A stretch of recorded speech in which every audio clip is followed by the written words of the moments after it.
Hand is first to the stream.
Good day, everyone. Welcome back to the stream. How is everyone doing?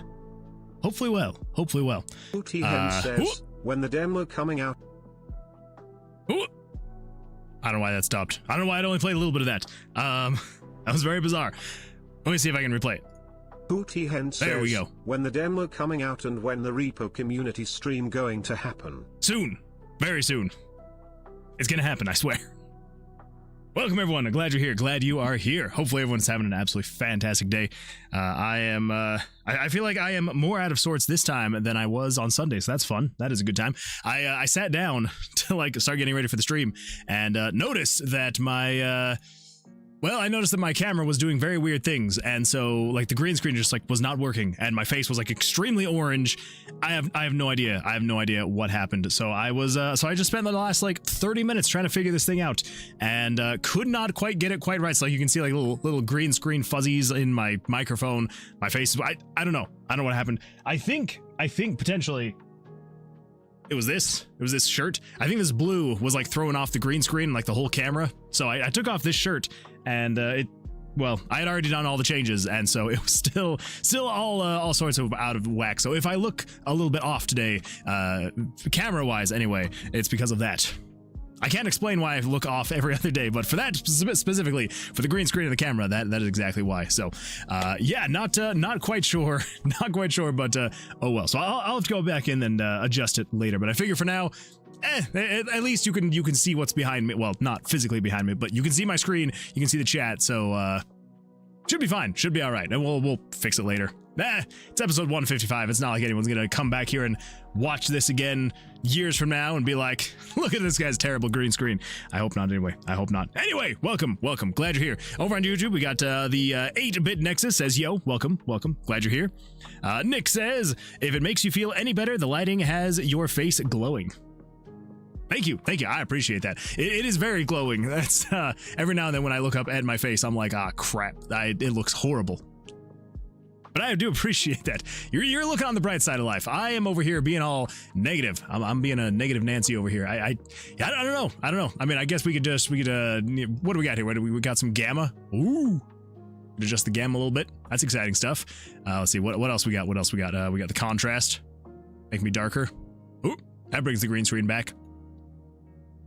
Or I should just turn off the green screen. Do we just turn off the green screen? Call that good? Set those to defaults? Oh my gosh.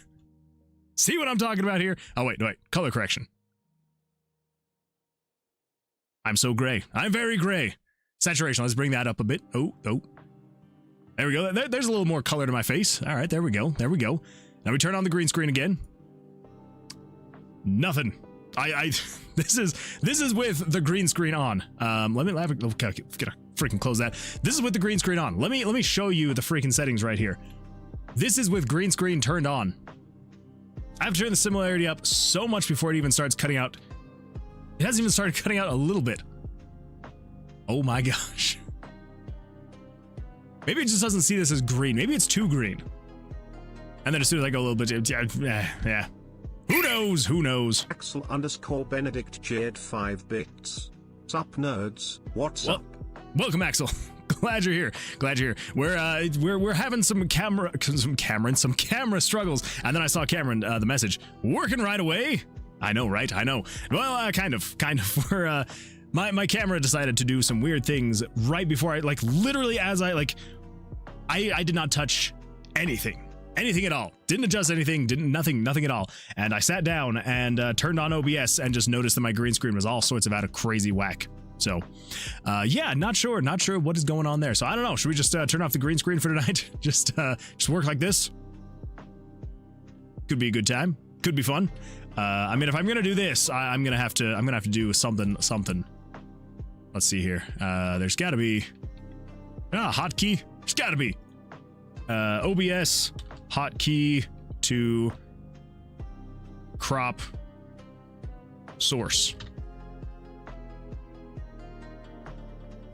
Select the source in the sources dock and hold the Alt key.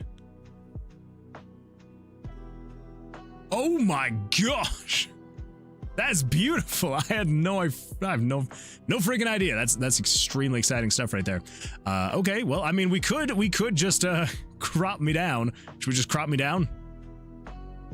No, it's gonna be fine. It's gonna be all right. Let's just turn it on. It's gonna look bad, but oh well. You guys will understand, right? You won't judge me for it, right? I hope not. Let's just do the color correction really quick, though. All right, what if we just turn the... No. Gamma's good. Let's just turn the saturation down just a hair. Then turn this on. Then we turn on the other one. No, that other one seems to make things worse. Smoothness? Ooh, okay. Nope, that's not what we want. Yeah, I think it's just such a dark green back there. What do we got here? What if we turn this down? Turn you down just a little bit? Oh my gosh!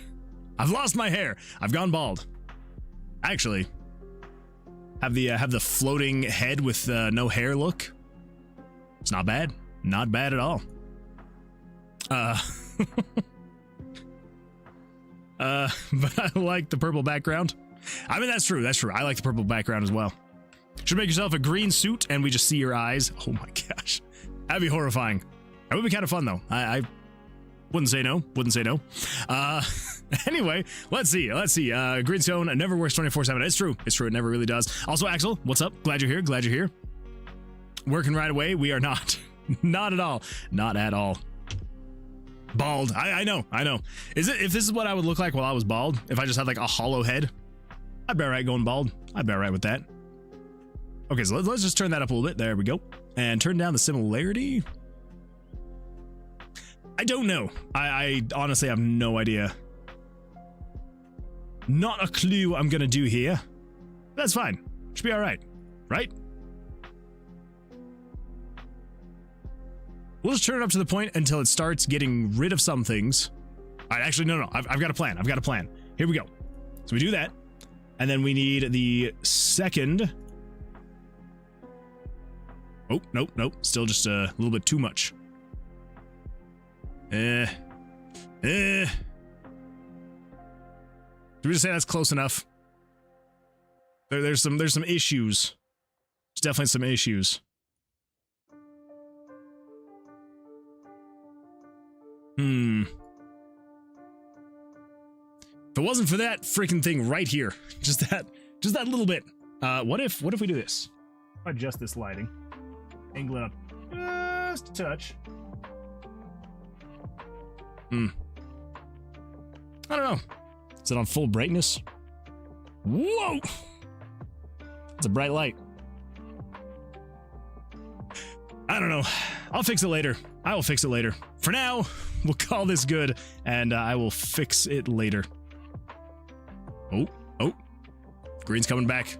There we go. All right, we're gonna stick with that. Maybe turn up the smoothest just a little bit, and we'll turn down the similarity just a touch. Sure. You know what? It's close enough. Close enough. What if I turn that off? Nope. my gosh. What am I doing? What am I doing with my life? Nope, nope, nope.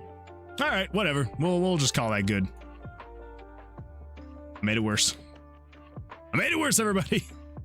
Ooh, what if we do this? What if we do this? I'm going to take a snapshot of this right here, and then we're going to take that, we're going to throw it into Photoshop. New. And then, oh, that's a beautiful picture. Look at that picture. That's beautiful. All right, then we're going to take the actual green itself.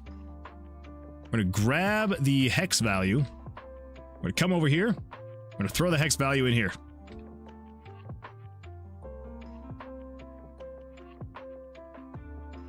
Oh, it's because I have it off. Oh. Oh, no, my hair's gone again. Ah. The joys. Oh. Okay, I think that's probably close enough. It's close enough for now. It'll get the job done. That's all I care about. As long as it gets the job done, that's all I care about. Let's see if we can turn these back on, make things look a little bit less bad. Okay. We're just gonna go with that for now. We're just gonna go with that, and we'll call that good. Yeah. Yeah. Okay, well. Should we bring that down? Up, up, up, up. Making me really orange. Okay, that's enough of that. That's enough of that. We're done. We're done. We're out. We're out. Close that. Filters are over. Look at that guy. Ah, look at that nerd. Look at that nerd right there. Anyway, okay, yeah, well, welcome everyone. I'm glad you're here. I'm glad you can see me in my panicked state of trying to get things looking better and doing better. I think I just need a better, newer webcam and not some cheap Spettle. I have the Spettle 4K webcam, which I'm pretty sure is not 4K, and I have no idea what freaking brand Spettle is, but I have a Spettle webcam, so maybe I just need a better webcam. Maybe that's what it is. Wow, my lips look really red now. Okay, we're just gonna make it look like I've got lipstick on for this stream. All right, well, you call yourself a nerd. You just called yourself I did. I really did. I really did. Should make yourself a green suit. Oh, wait, I read that. I read that. Firehouse sub ad. I'm hungry now. Oh, I do love me a good Firehouse sub. Moonwood bald. It's gonna happen one of these days. Gonna happen. The former mentally ill housemate I replaced just tried to break in. Oh, Cameron. That is not good. I hope everything's okay. I hope. Were the police called? Shoot, forgot. What'd you forget, Seelick? Did my alert come through? Which one? What about art? I think it did. I don't know. That was a while ago. My bad. That is my bad. Beautiful. Seelick is on a 5-stream streak. Seelick, thanks so much for being here. I appreciate it. Everyone, remember, if you're gonna streak anywhere, make sure to streak in this stream. So, Seelick, I appreciate you streaking here in this stream. What do we got? We got a beautiful picture by Cameron. We gotta, all right, what do we got here? What do we got here? We gotta pause this. We gotta pause this. Bring up the desktop audio. I made it worse. I made it worse, everybody. It's true, I did. Horrible. Ooh, what if we do this? What if we do this? I'm going to take a snapshot of this right here. And then, we're gonna take that. We're gonna throw it into Photoshop. Big brain move. New. Oh! And then, oh, that's a beautiful picture. Look at that picture. That's beautiful. Oh my gosh. We're going to take the actual green itself. We're going to grab the hex value. Big brain move right there. Big brain move. All right. Thank you for sharing that. I appreciate that. Now I'm like all self-conscious about all the lighting and stuff like that. Maybe I turn that down 1. Is that better? I feel like that's a little bit less shiny on the face. Maybe a little bit less shiny on the face. All right. I'm at a 27 stream streak. Holy smokes, Cameron, that is crazy. Lucky. Loki says, evening. Good evening, Loki. Glad you're here. Glad you're here. You just called yourself a nerd. Art! Don't worry, Cameron. We're gonna get there. We are gonna get there. When did you get a portal? Well, Kemdari, welcome. Glad you're here. Welcome back. I feel like it has been a minute. And there's streakers. There are streakers. There are streakers here in the stream. Be careful. Be careful. They'll pop out of nowhere. and you don't want streakers popping out of nowhere. Yeah, Kemdari, I feel like it has been a minute. I can't remember how long it's been, but I feel like it's been a minute. We do have a portal now, and it's a good time. I could actually very quickly show you. We actually just on the last stream got the portal working 100% of the way, and it is very exciting stuff. Very exciting. So let me come over here to room 47. Here we go. All right, and yeah, so this is the new room exit. So I'm trying to remember what we would have had the last stream you would have been on. So basically, before this, the room exit was originally it was like a pool of blood. I don't know if you would have been there for that. Next, it was like an obelisk in the pool of blood, and then it just became an obelisk, and then it became like this purple torch flame thing. None of those felt good. None of them at all. So then I was like, all right, what if we do like an actual portal? And so, oh, that's right. We also had like a sigil on the ground. There's like a purple sigil that was on the ground that you would activate and it would turn on and all that fun stuff. But we now have an actual portal. And when you come in here, when you're going to be, taking care of it, basically you will, when you interact with the glyphs, there will be a little puzzle here that you got to do. There will also be, we're going to be working on this tonight, but there will be a little item here that you have to collect somewhere in the, the tomb, that's what it's called. And then once you get it, and there's a bug we gotta fix. But basically, once you get it, and then you would put away. Oh, that's right. Okay, never mind. Yes, this is still 100% broken. Anyway, you would put it in here, and then once you get that in there, then you have to like line up these glyphs and get it to all fit together, and then it fills up, and then it's like, whoop, and then bam, get yourself a portal. Yeah. And then you can go at any point in time, but you can also go around and collect more items if you would like, and it's just a happy day. It is a happy day. So yeah, that's what we've been up to. We've been up to all sorts of stuff, all sorts of crazy stuff, but it's been a good time. It has been a good time. So hopefully things have been going well for you as well. Axel says, not Firehouse subs, buck check meme. It's funny. Absolutely. I'm not exactly sure what you said or meant. But absolutely, absolutely. All right, everybody, let's go check out some Discord stuff, and then we're going to jump in and do some game dev stuff. I think that's a good plan. I think it's a great plan.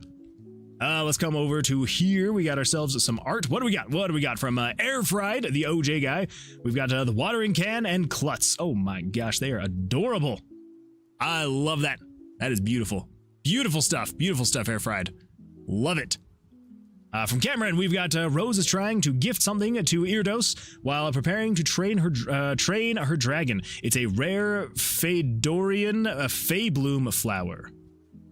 What have we got here? Oh my goodness. That does look very rare. D_D_S_dev turned moon. Oh boy. I'm now PNG with the voice of God. There we go. There we go. Beautiful stuff. Yeah, Cameron, that is absolutely fantastic. I love that. Beautiful details on the shirt. I love it. I love it. Yeah, very nice stuff also with the like the stitching on the front. Love that. The belt looks fantastic. Yeah, absolutely fantastic stuff. Very well done.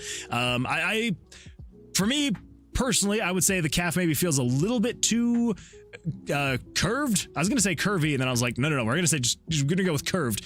No, but other than that, like everything else, I mean, and it still looks absolutely fantastic. But that's probably like the only thing that I would say like is maybe just like a little bit too much of it. Unless of course she has just extremely strong legs. Then 100%, yeah, absolutely. Yeah, I would probably say there's just like maybe a little bit too much curve, but that is a complete aside because she looks absolutely fantastic. Love it. Love all the line work. Love the coloring. Beautiful stuff. Masterfully done. Yeah, fantastic. Her battle dress is more Talozine, while her riding outfit is Fedorian. I love it. I love it. The calf looks like a boomerang. Freaking, she will kick you once, then kick you again, just like a boomerang, and it's gonna hurt. It's gonna hurt real bad. Yeah, beautiful stuff. Beautiful stuff. We got ourselves some memes. Oh my gosh, we've got a few memes. Oh my gosh, what have we done? What have we missed out on? I want to tell a joke. I want to tell you a joke about a girl that only eats plants. You probably never heard of her before. I get it. I get it, Nick. I get it. Beautiful stuff. Just says, she was beautiful, like code that compiles on the first try, but also you just knew that there is something deeply wrong with her, like code that compiles on the first try. Oh, Jesse. You are what, that is, yeah. Yeah, basically. What do we got here, Axel? Oh no, I don't know. We're gonna risk it. We're gonna risk it, everybody. We're gonna risk it. Here we go. Let's pause this. Let's get this pulled up. What do we got here? Don't forget to take a sip from your trusty Vault 13 canteen on the way out. You don't want to get dehydrated in the Mojave. Just sold a bunch of human flesh to gun runners. You take a sip from your trusty Vault 13 canteen. Take a sip. You take a sip from your trusty Vault 13 canteen. Just slaughtered an elderly couple to take a nap in their bed. Sips from canteen. God, dude, you take a sip from your trusty Vault 13 canteen. Blows up Brotherhood of Steel bunker. Take sip from trusty Vault 13. Take a sip. Take a sip. You take a sip from your trusty Vault 13 canteen. Take a sip, everybody. Been chugging out of this sink for the past 40 seconds to not waste a stim pack. And what am I doing while I'm chugging? You know what you're doing. You know what you're doing. Taking a sip from my trusty Vault 13 canteen. Gosh. Oh, Axel, where do you find these things? Where do you find these things? That was beautiful. Well, let's see what happens. Who knows? There might be some shared revenue coming up there on YouTube. How do you top your sub? Blocked, blocked, blocked. You're all blocked. You know, Jersey Mike's, that is an absolutely fantastic question. How do you top your sub?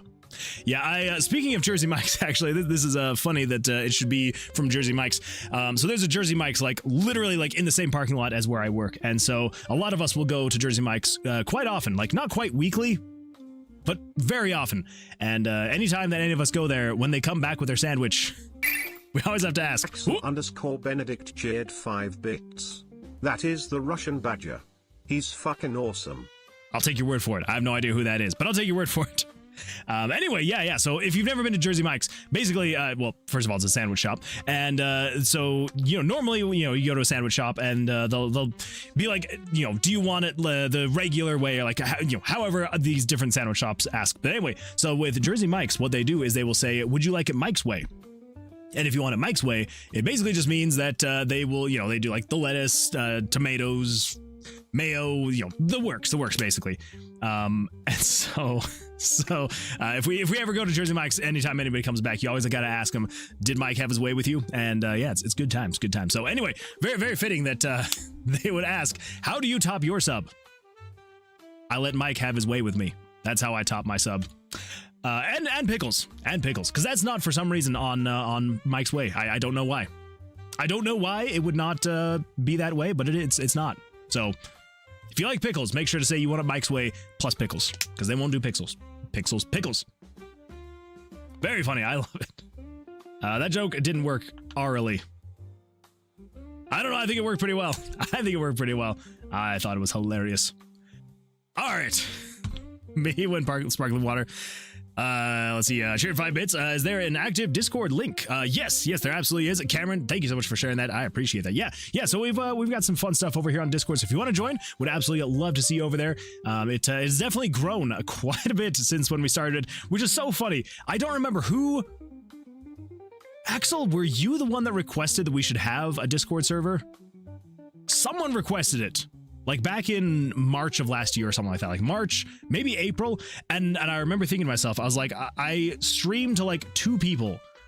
Why would I create a Discord server? Like it's going to be a dead server. Like no one's going to do anything in it. It's like, what would even be the purpose? And I decided finally, I was like, you know what? I'm going to make it the server. And yeah, it is hopping. It is hopping and it is fun. So yeah, so there's memes, there's pets, there's art, there's creator corner, all that fun stuff. And I sometimes will get caught up on things every now and then I will get caught up on things. So if I ever don't look at stuff, I promise that I eventually will. Like right now. Absolutely a beautiful cat. I love this. Beautiful. Axel_Benedict cheered 5 bits. Yes. I said you should have a server. And I got Animator to work on it. That's right. Animator did so much stuff to make the server amazing. And then, of course, Axel, thank you so much for moderating it as well. I know you do a lot of work in there, so I appreciate that. Maybe it's because I'm on mobile, but I'm struggling. No! I'm sorry. Yeah, the link's not working. You could also, if you would like, I think that I have the link on my Twitch page as well, so that might work better. Maybe. And you created the invite too. I think so, yeah, I think so. All right, everybody. Let's get in here. Let's do some game dev stuff, shall we? So if you remember from last time, we finally got the freaking portal working, and then we had to figure out how we're going to start doing items, and so we finally got that also working as well, because we technically got items in here, and you could like pick them up, move them around, you could put them down, walk away, come back. Actually, that was a bug we had to fix as well, and so collect items as you're going throughout.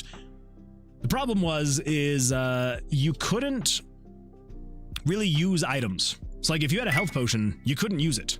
Cameron Reap wants Moonman to do 10 chest benders. Oh boy, I think we gotta do some chest benders. Hold up, did anybody else redeem any of those tonight? Okay, no, good. Whew. Cameron Reap just redeemed 3. And we gotta stretch. All right, everybody, and the bicep curls. Okay, everybody, let's get up. Let's do some stuff like that. Cameron Reap wants Moonman to do 10 bicep curls. And then we're gonna jump in, and we are going to actually do some game dev stuff. I swear it's gonna happen. So let's crank the jams. Let's crank the jams. Let's do some workouts, and then we're gonna jump in and do some game dev stuff. So here we go. Oh, let's see how bad the green screen is. I have a bad feeling about it.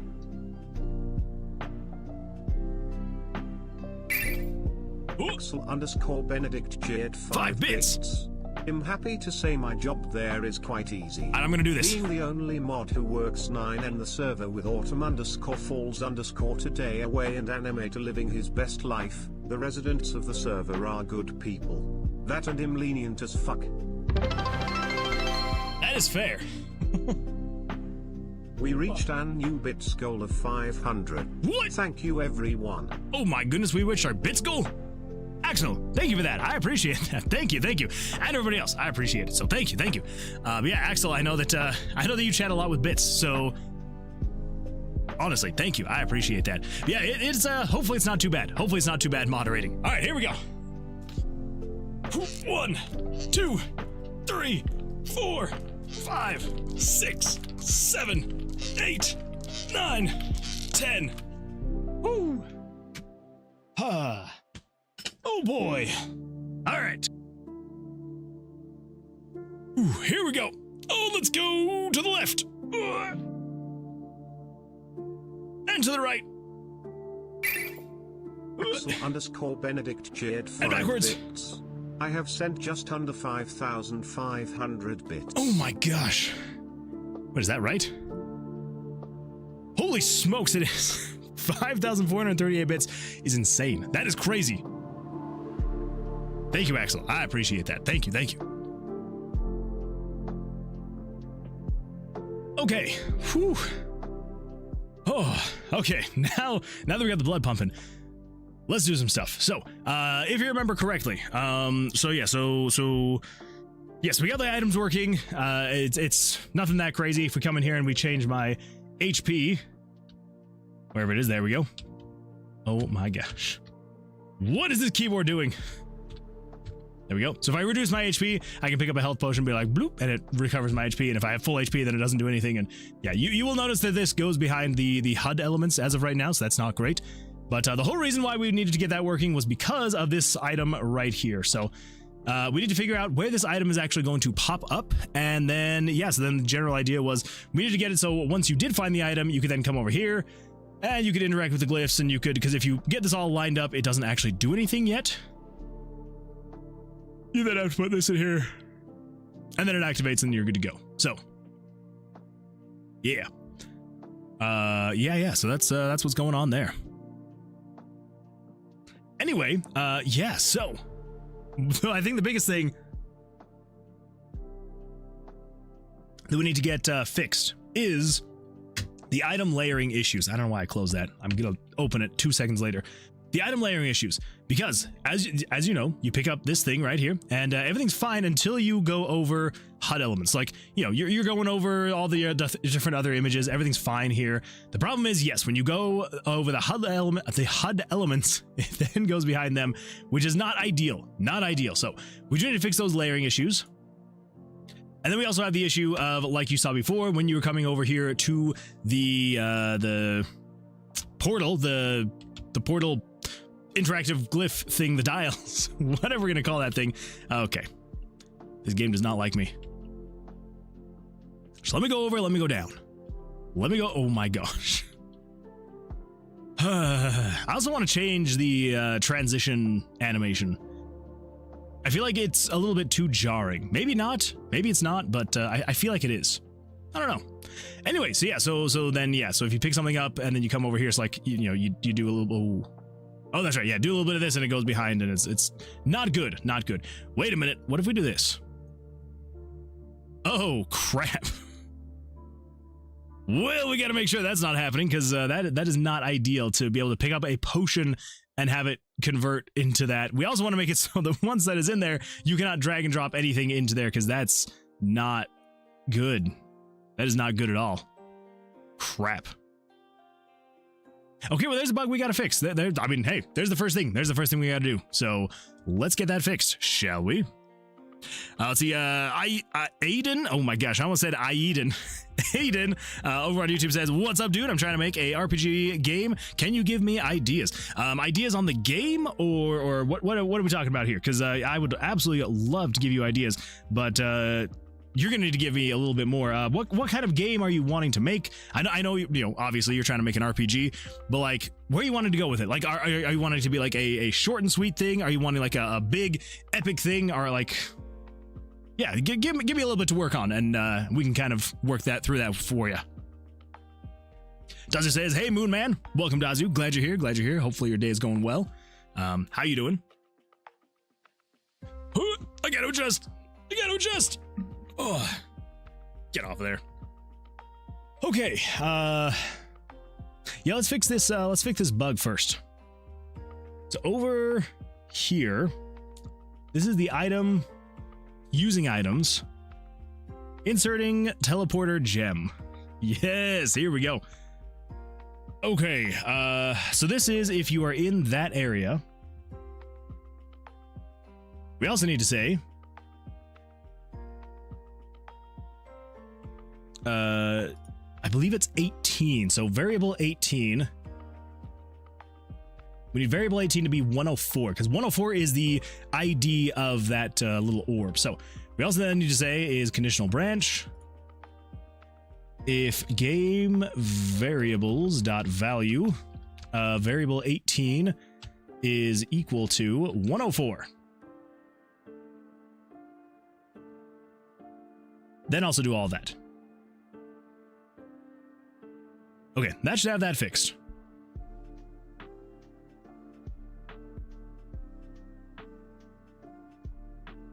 Crap, went the wrong way. Okay.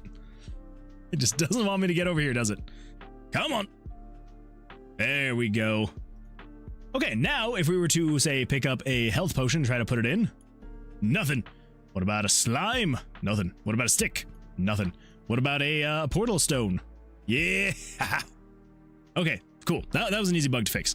See, when I can get to the actual development stuff of like stuff like this, where it's just quick and easy things instead of like building out entire new systems, I feel like this is just gonna go so much faster. Let's see, Aiden says, like coding and stuff. I'm too dumb, like a big exploring game with tons of combat. Well, first of all, the very first bit of advice I'm going to give you is do not ever consider yourself to be dumb. Don't ever say that you're dumb.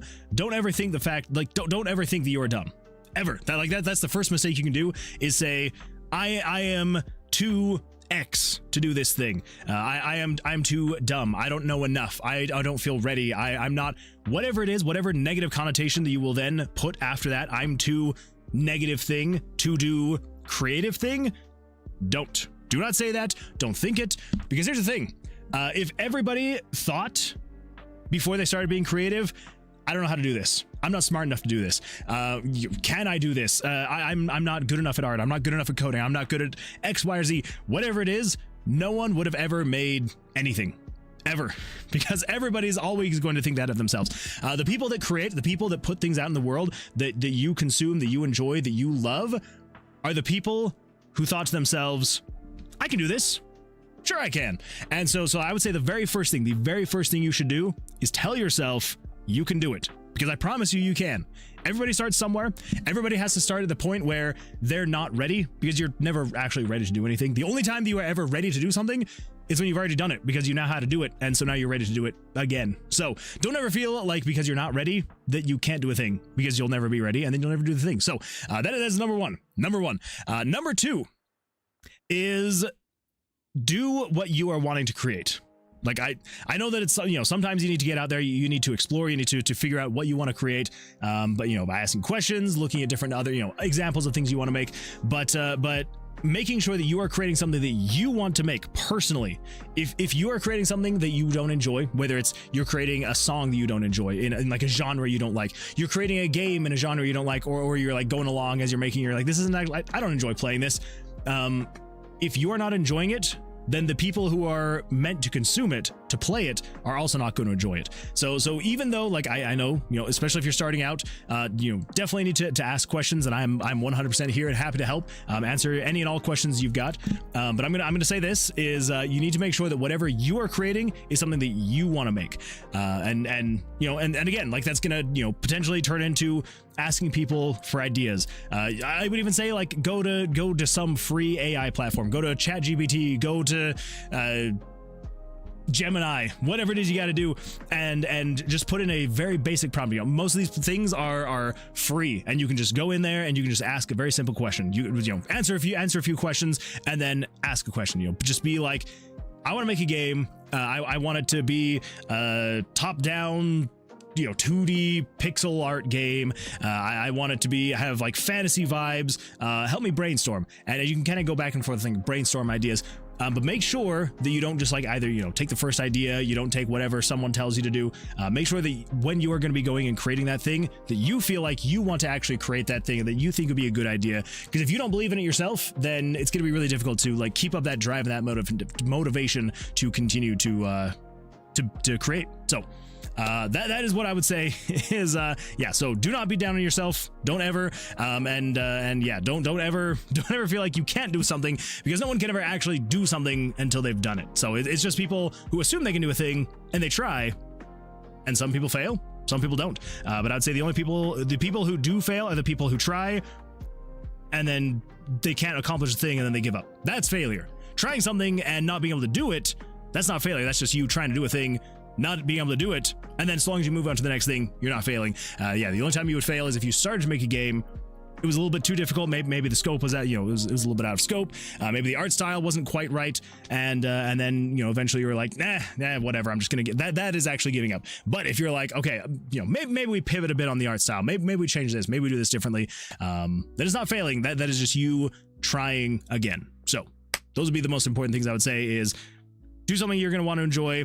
Make sure you do not stop once you start, because everybody has the opportunity to start.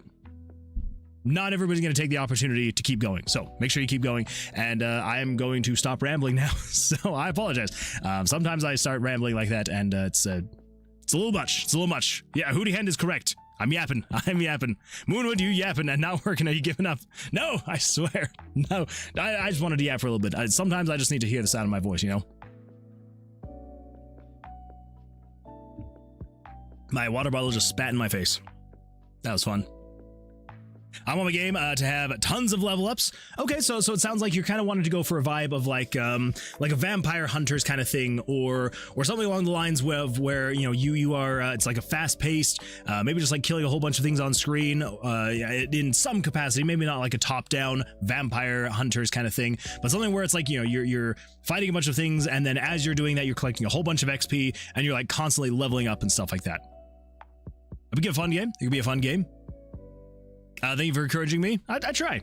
I will be happy to help. Hootie Hen says, I'm going by. Glad you were here, Hootie Hen. Hope you have an absolutely fantastic rest of your evening. And yeah, we'll see you on the next one. How about RPG Maker? So RPG Maker is absolutely fantastic. I would highly recommend RPG Maker for anyone who is wanting to start out making a game. You can do some absolutely fantastic and amazing fun things with it, but I'm going to tell you this now. It doesn't matter if you're using RPG Maker, if you're using Unity, if you're using Godot, if you're like whatever it is. It does not matter the engine you are using. do not start off making your dream game. Don't start off thinking you're going to make the game of your dreams, the game you've always wanted to play, the game you've always imagined, because you need to learn first. You can't. I mean, you're not going to do anything in life for the first time and be able to do like the greatest thing ever. You're not gonna sit down at a piano and just be able to play whatever song you've always wanted. You're not gonna be able to like sit down with a sheet of blank like a music sheet and just like be able to like compose the greatest song in the world. Like you have to start somewhere. You got to start with like those single notes. You got to start with that first step. You got to start with that first pedal. That's with anything.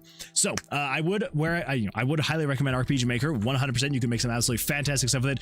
But I would say if you're going to, whatever engine it is you start with, start small. Create something very simple, something that you know that on your first try you could do. Even if that's just like, I'm going to make a game where it is a single screen, you are on a plane of grass. You don't even have to have like the camera scroll or anything like that. Just top down. You have a character, it could just be like a block, and then you are walking around that screen. You're walking around the grass. Have that be your goal, and then once you get there, just be like, there we go. I have made my first game. You don't have to share it with anybody. You don't have to release it. You don't have to do anything like that, but you can say, because you set out to create a game where you walk around. And you're walking around this plane of grass, and it could literally be a green screen with a yellow block that walks around, and that could be it. But you have created that thing. That is yours. You've made it. Now, you take that concept and then you run with it. And you say, okay, I've made a green screen where you walk around. Now I'm going to make a green screen, we walk around, and you can push an object. I'm going to make a game with a green screen, a yellow player where you can collect things. I'm going to make a green screen with a yellow object where you can, if you run into a thing, it I don't know, does some damage to you and then it dies. Go from that point and then just continuously grow and create new and do different things. And as you're doing that, you're going to learn, you're going to advance in your knowledge of how to create games. And hopefully that'll get you to the point where you'll be able to then, start creating the game that you actually want to make. RPG Maker, obviously, if you use RPG Maker, it is extremely simple out of the box. You wouldn't even really have to technically do anything if you just use RPG Maker to even get to that point. Because literally, here, I will make a new project in RPG Maker. Here we go. There we go. Green screen. There's the player. I'm going to hit play. And there we go. I have made a game where you're walking around a green screen. So maybe if you're using RPG Maker, don't use that as an example, because you literally just create a new project and you just start going. So that one's not as much as a do this thing, because it's already there. But that's kind of the benefit of RPG Maker, is it's just ready to go. You don't have to worry about creating all the graphics. You don't have to worry about creating movement cycles and pathing and all of that stuff, because it's already there. It's good to go. So if you're using RPG Maker, I would then say just start learning, from wherever you want, whether it is watching tutorials or you just create an event and you just start at the very top here. Show text. What does this do? What can you do? What can you click? What can you type? What can you change? And then you'll be able to just figure it out as you go. I know that it easier said than done, obviously, but it's one of those things. Like no one is going to hold you accountable. Like you have to be the one that is going to continuously progress. You are going to have to be the one that holds yourself accountable. So I do hope that you will get there, and I know that you can. I know that you can. And it's just a matter of gotta sit down, gotta do it, and I hope that it all goes well for you. Think I'll start tomorrow? There's no better time to start. So yeah, beautiful stuff, beautiful stuff. Okay, so where were we? I think we just need to fix the image layering issues. I think that's what it is.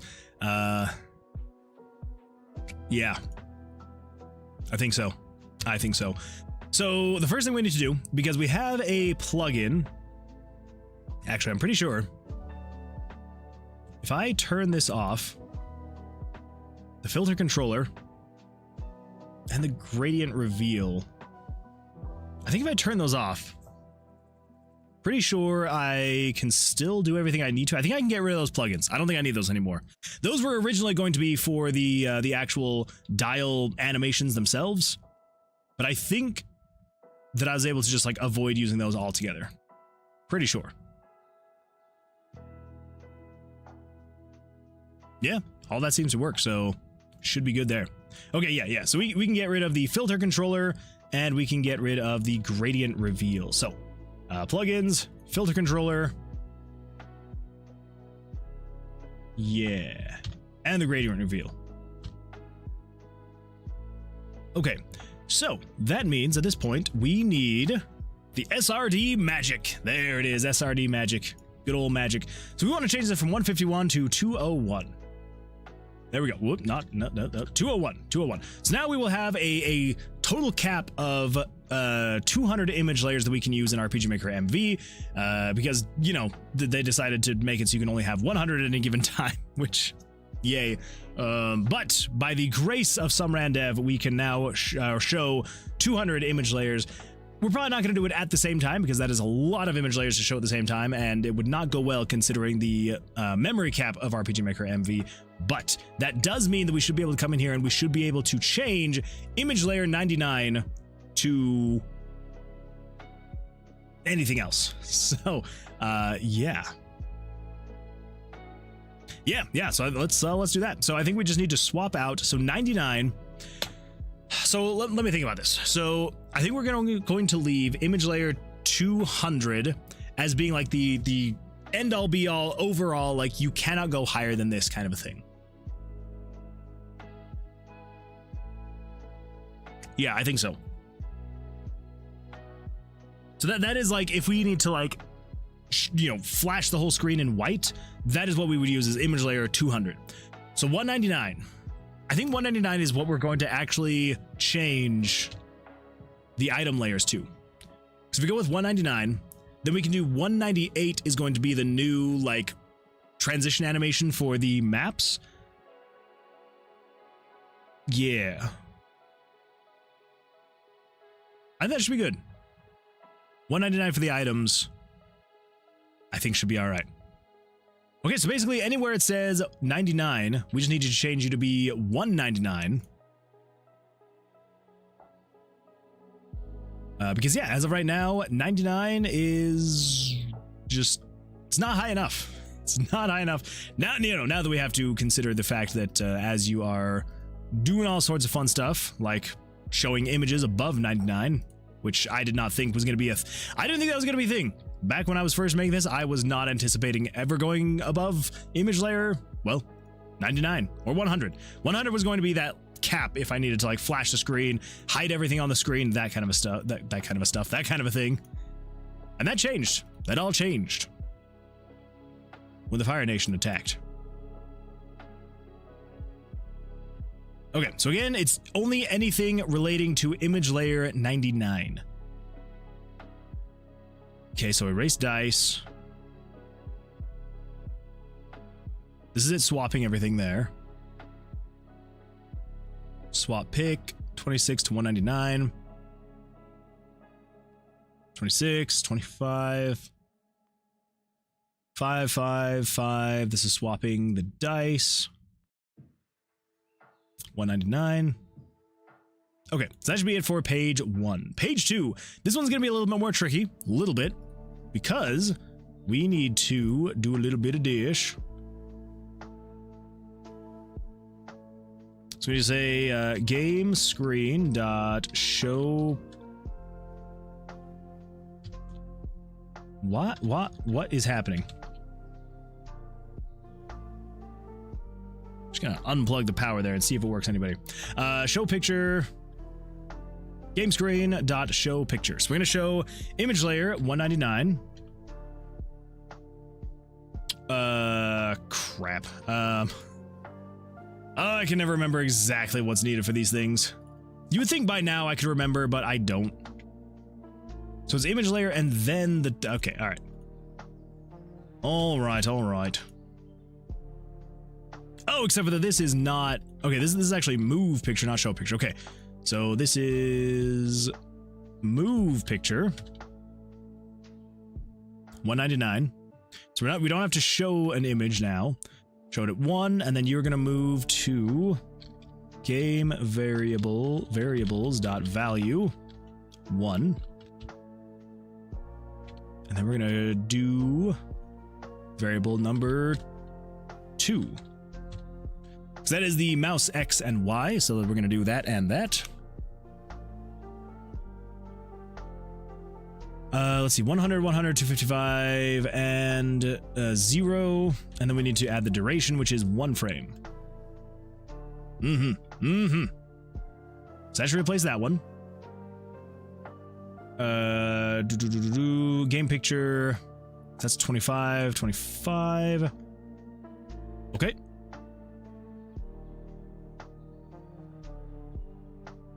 All right, so here's where it's going to get a little bit not as nice. Okay, so we're gonna show you at, it's gonna be a little bit more manual. So 52 and 84, 100, 100, 255, you're gonna be 5 frames. Now the problem with script calls is I can't do a wait. I can't force it to wait for it to finish. So we are going to have to add, unfortunately, a 5-frame wait time after this. Which does suck, but oh well. Now, let's see here. I just want to double check. So if we search for erase picture, game screen.erase picture ID. All right. It's enough that I don't want to type it every single time.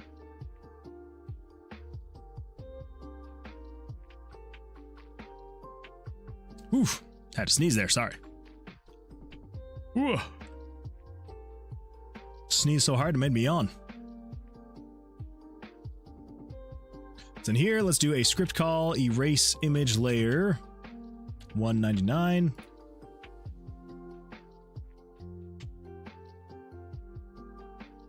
Okay.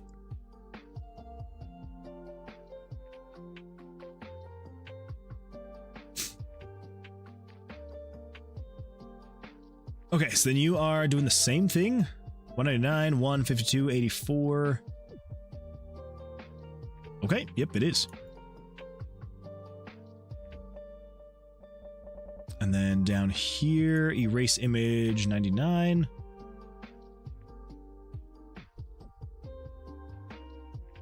With this guy, we are doing move picture 199 to 132.84. 132.84. Get rid of you. Then we need to erase image 199.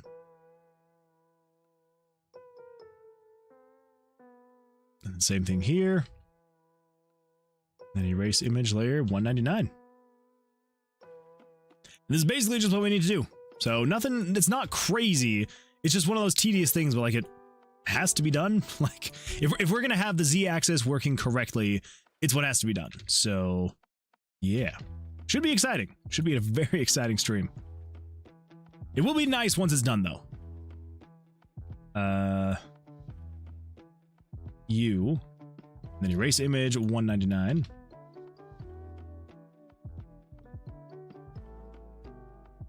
You are 52. 164. 5 frames. Erase 199.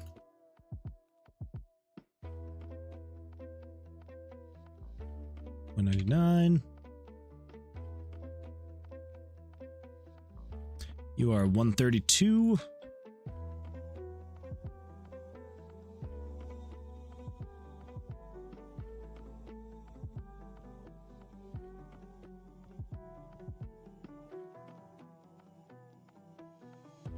Yeah, I really wish there was like a way to actually... Everything that I've looked up, I can't seem to find a way to like have it wait for 5 frames in a script call. So I don't know. Maybe I'm just wrong, but I haven't been able to find anything. 212, 164. 212, 164. Wait for 5 frames. Erase the image layer.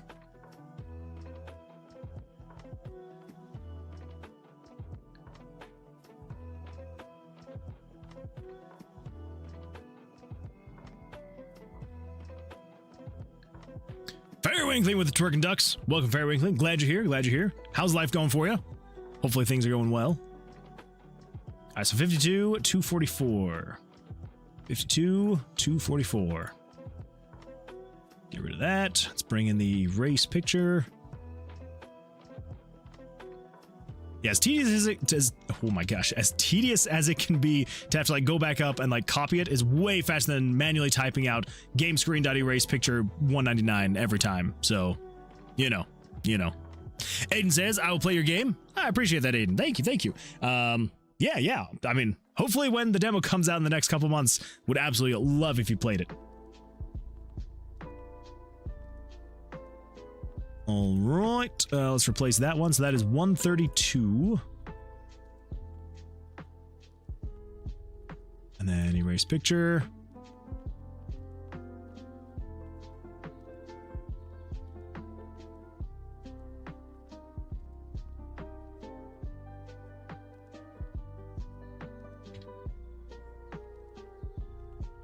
Uh, 212, 244.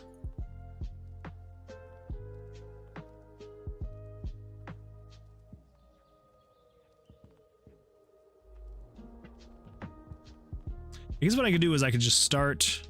Yeah, let's start clumping these together. Should make it move a little bit faster. So if we do... U... So we do 52, 324.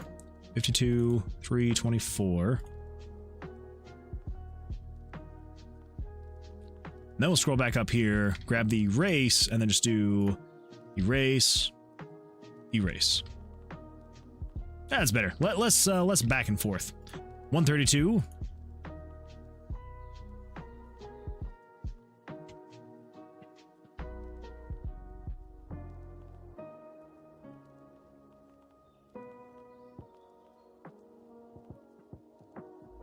Oh dear.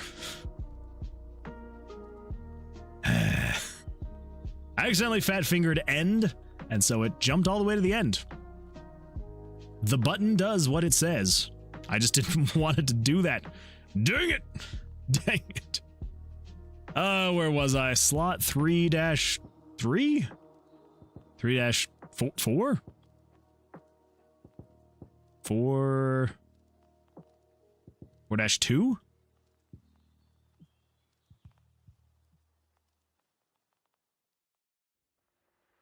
Okay, so I deleted it and then jumped down to the bottom. Okay, so where does this thing go? So it goes between... Wait. No, that's still there. Dang it. Okay. Oh, wait. Okay. So this is... So erase the picture right before the move picture. And then you erase picture right before the move picture. Okay. Right before the move picture, right before the move picture. There we go. Oh my gosh, that was... I was worried there for a second. I was like, wait a minute. Yep. We're good. Okay, 212, 324. 212, 324. Delete. Bring that over here. Delete. Let's grab the erase picture. Get rid of that one. Get rid of that one. All right. 52, 404. 52, 404.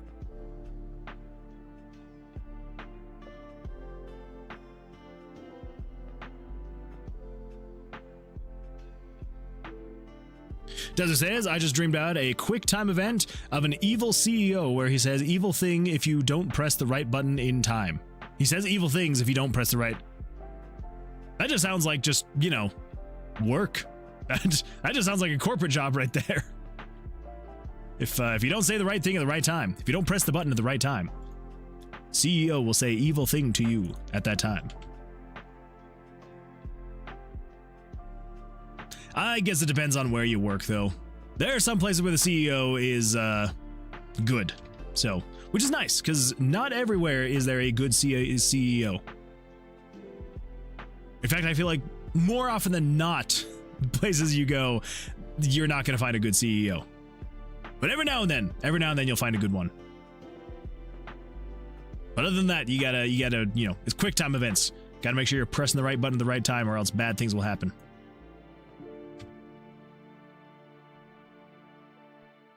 Right, that one right there. Erase picture. Erase picture. Okay, so that is everything for those. Now, what about everything down here? So we just need to replace everything where it's referencing image layer 99. So we can get through all of that stuff. Okay, so 99. Let's grab the, oh my gosh, I forgot how quickly that thing moves. There's so much on this single event page. Okay, so move 199. We're gonna move 199 to 572 and 252 over the course of 5 frames. So let's wait for 5 frames. Okay, so we got 26, 26, 26, 26, erase 99. All right, let's go back all the way up here. Erase 99. I feel like the next thing we're gonna need is actually moving a picture, so let's just grab that prematurely. Move picture, 199. So that's 572, 252. All right, let's get rid of you. And I feel like we'll probably need erase picture next. Okay, 26, 26, 26, 26. Erase. Let's come back up here because I have a feeling we're probably gonna need this one again. It's erase 26. Backpack slots. Move. We're gonna move you to 708, 252. Okay. And then just because, you know, I'm seeing a pattern here. Let's grab the erase picture. So we've got move picture. All right, 27, 27, 27, 27. Erase picture 99. There we go. All right, we got move. I should have stuck with the pattern. I don't know why I didn't. So move 99 to 708, 252, 708, 252. I've already got that one. Cool. And then since we're sticking with the pattern, grab the erase picture script. 27, 27, 27, 27, erase 99. And I'm just gonna prematurely, why might as well. All right, we got all the backpack slots here, so that jumps to the labels. Oh my goodness, I think we may have actually made it. 25. Oh, thank freaking goodness. Okay, that is all for page number 3. Whoo! Okay, so that should be everything for the dice. Specifically, just the dice. So, if we come over here and we pick up a dice, it should show, so it's not going to show above the HUD elements yet. We need to take care of that. I'm pretty sure some rend devs sent me a plugin that I still haven't implemented yet. I still need to do that. But we should be able to if we come over to here. Actually, I should probably just make sure. So I just want to make sure that all of this is actually working correctly. Because if it's not, that is going to be freaking awkward. Okay. That shall be correct. Now, the items are still going to not be good. Yeah, that makes sense. But what we should be able to do is come over here to room 5. Wherever room 5 is. There we go. And if we pick up a dice. Look at that. It's showing above it. It is showing above. Okay, cool. So, basically what that means is we need to do that exact same thing with the items. Exact same thing with the items. Whew. That wasn't that long, though. That was not that long. It was not as long as I was fearing, so that is good. That is good. On your own time, you should play/watch the Whack Your series. Play/watch? What? How can you play/watch? Whack Your. Oh, the Whack Your Boss. Yes, 100%. At first I thought you were meaning it was like some kind of interactive show. I was like, play/watch. You're meaning either play it or watch a playthrough of it. That makes way more sense. I have always wanted to play Whack Your Boss. That it does seem like a really fun game.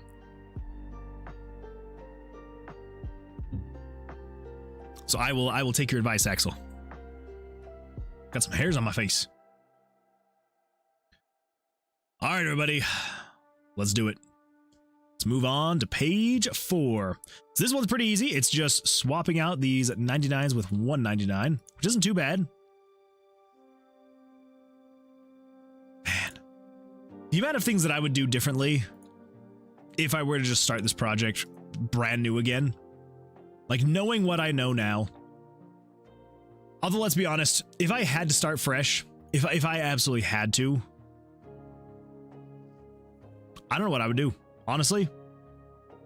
Like, if somehow, because as of right now, I believe every single backup that I have of this game is in this room with me right now.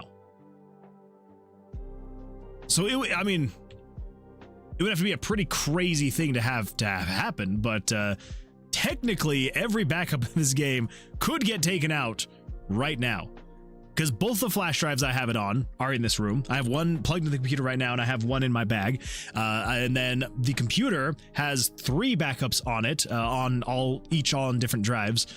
But it's like, if something were to happen to like this room specifically right here, right now, that would be all the backups. Even though I have like 5 backups of this game, that would be all of them. And that would be crazy. Can you use GitHub? Not. I don't know how GitHub would work with RPG Maker completely, if I'm being completely honest. I honestly do not know. I'll have to look into it and see if anyone has ever really used GitHub with RPG Maker. I would imagine it's potentially possible, but yeah, it's, as far as I know, I mean, it's, yeah, I don't know. But I should probably look into that, because it would be a very, very dark day if something were to happen like that. It should work. GitHub just tracks changes in files.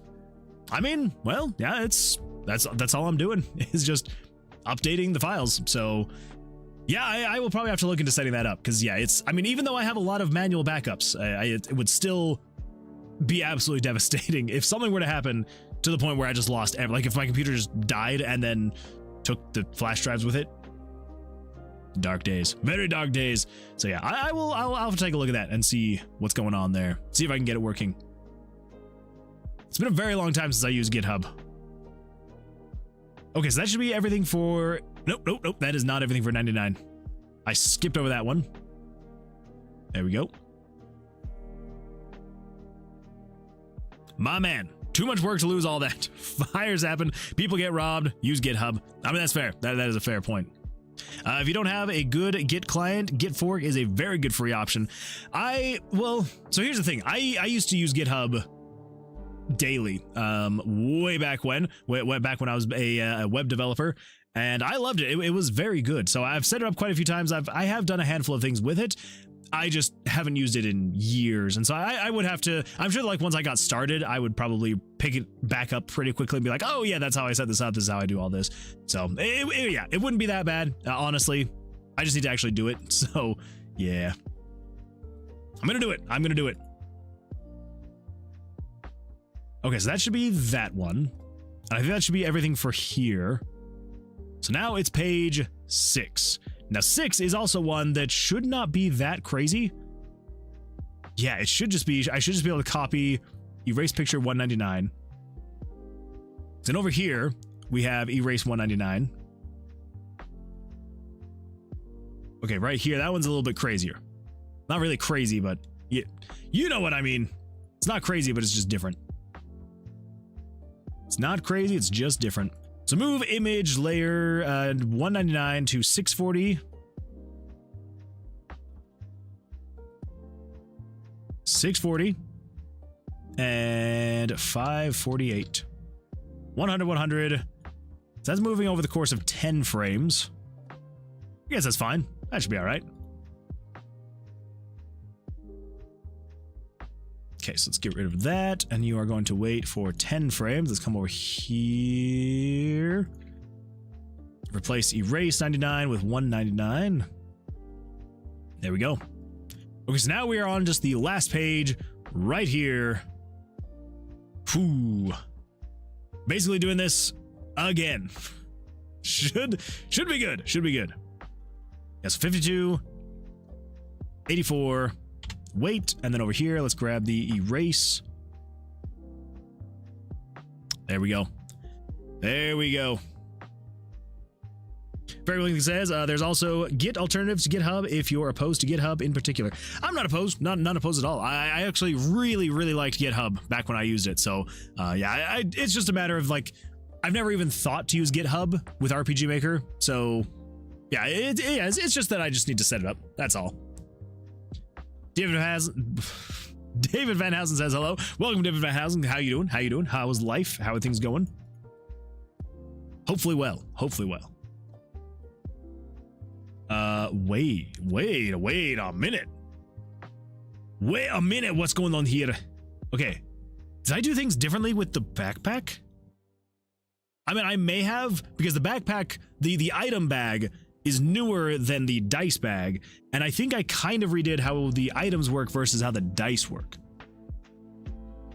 Oh, that's right. Of course I did it differently, because the dice, you have to not only take into account the different positions that the dice can be put in, if, you know, all that fun stuff, but also you have to take into consideration if you can actually merge them together. So, yeah, of course it's going to be different. I think my hair is suffering the most from the green screen debacle. Fun times. So yeah, I think, so it's just show or move, and then erase once it gets there.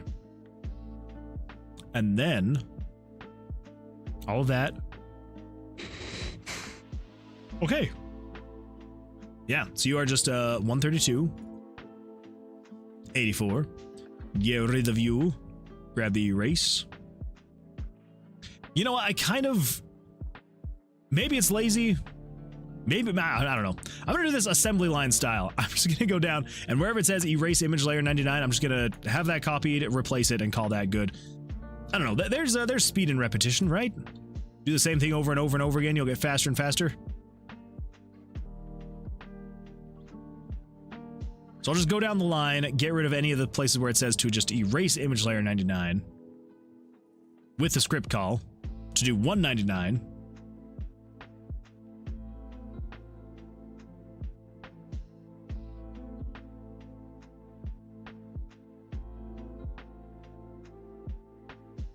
There's a snapping, erase, erase, jump to.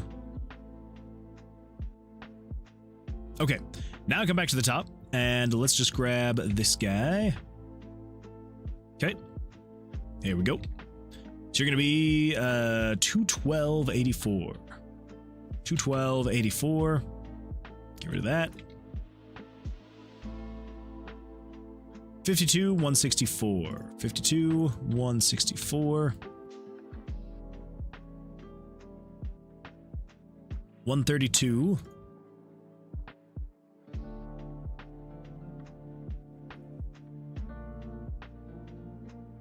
212.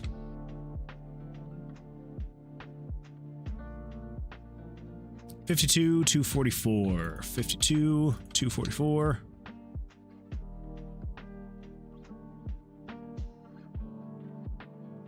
132.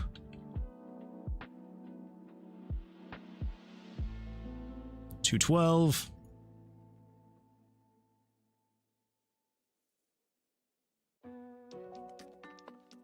52.324. 52.324. 52.324. Okay. Just gotta double check, gotta make sure. 132.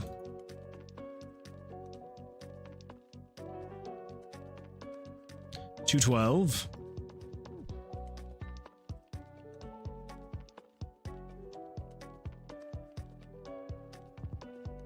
52.404.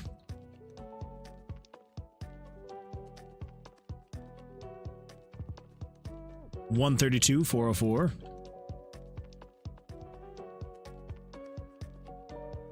And 212.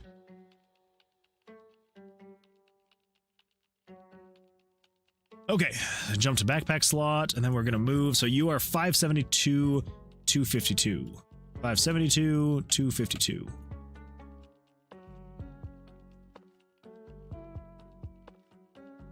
Okay. 572, 252. You're using 5 frames, right? I hope so. Probably should have checked before I deleted that. Dang it. What are you? 5 frames? Okay, good, good. So you are 708, 252. So this is putting the items in the room itself. And that should be it. I sure freaking hope so. Okay. That honestly was not as bad as I was expecting it to be.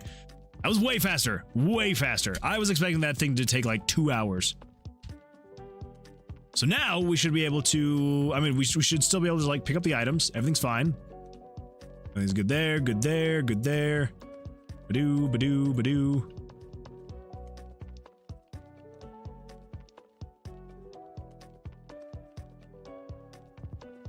Okay. Just making sure. Just making sure. Let's go down to room 20. I don't think I made it so you can actually put things down in the room. Yeah. Interact with the glyphs. What? Why did it allow me to give myself that potion? I don't know. I don't know. But now we can hover over that, and look at that. It finally goes freaking over. Oh, freaking thank goodness. Oh. Okay. Fantastic. Thank freaking goodness. Aiden has retracted a message. I don't know what you retracted, Aiden. Oh, wait, it still says it up there. So you retracted on YouTube, but then it still says it up there. Oh my goodness, I'm doing this thing where I have to read a whole book, but I forgot to. I'm cooked. Uh-oh. That's not good, Aiden. When is that due by? Because if it's due by tomorrow, yeah, you're cooked. If it's due by the end of the month, you still got plenty of time. You're still good. Let's see. David Van Housen is currently on a 3-stream streak. David Van Housen, thank you so much for streaking here in the stream. Everybody.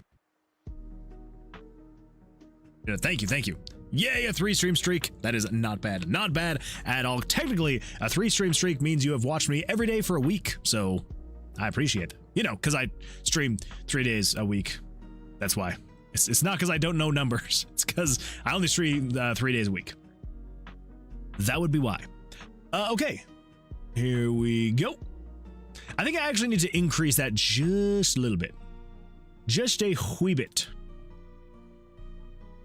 So come over here. Let's set this to actually be like 80. That should speed it up just a little bit without looking too janky.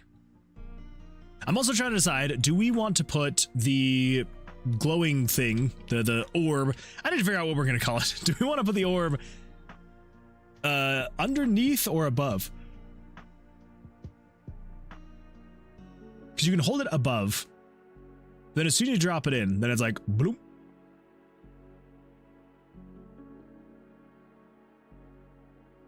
I think that's fine. I actually think having it go below looks better. I kind of like that. Yeah, yeah. Okay, let's see how quickly this thing fills up now.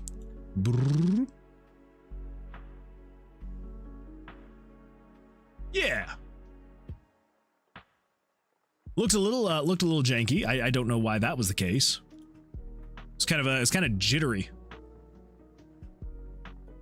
Was it just me? I feel like. All right, let's take a look. Let's take a look and see if it still looks jittery. Interact with the glyphs. Let's put this guy in there. Bloop. Bloop. And bloop. And bloop. That one was less so.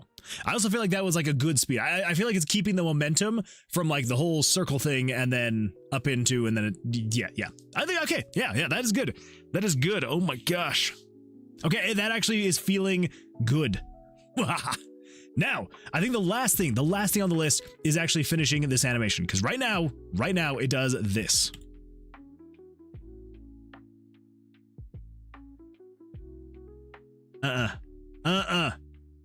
Not good at all. So, I think what we need to do though is, do I already have it in here? Custom anchor points, rotate pictures, persistent data, disable, multi-line. The SRD magic, that one is just to allow you to have more than 100 pictures. I think. I'm actually gonna have to pull this up, not so everybody else can see it, because I need to pull up the DMs that some rand dev and I have shared, which has been a while. Oh my gosh, that has been a while. Okay, always above picture. Oh my gosh, the fact that, how long ago was this? This was October 27th.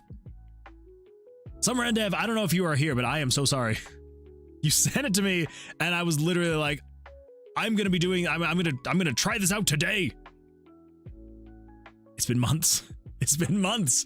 And I'm finally getting around to it. I am finally getting around to it. Oh my gosh. Okay, let's see. Container internally. So the plugin fixes it. Manual ID versions. Place the pictures ID at the top part where the comment explains stuff. Sorry, I was too lazy to set up plugin parameters. Let's see. Okay, so I did not even notice. Oh my gosh. Okay. Summer and Dev. Always above picture ID 100 version. This is a different version that just makes it so that all pictures above ID 100 will be above HUD maker, like you asked. Okay.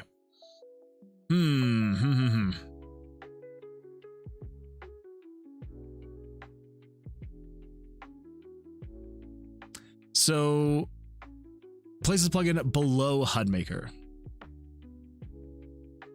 Yes. Okay. So I think what we need to do is let's come into, let's pull this up. Let's go to my downloads. And we have got, let's see, where's that plugin? Where did the plugin go? There's the one. Open.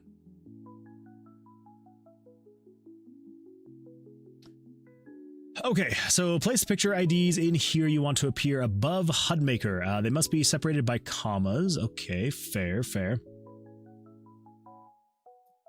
So it seems like what we could do then is if we just grab this plugin, I think it's going to be the best. So instead of having like a blanket, like, yeah, just put everything above that thing, we're just going to do the some randev high AF pictures.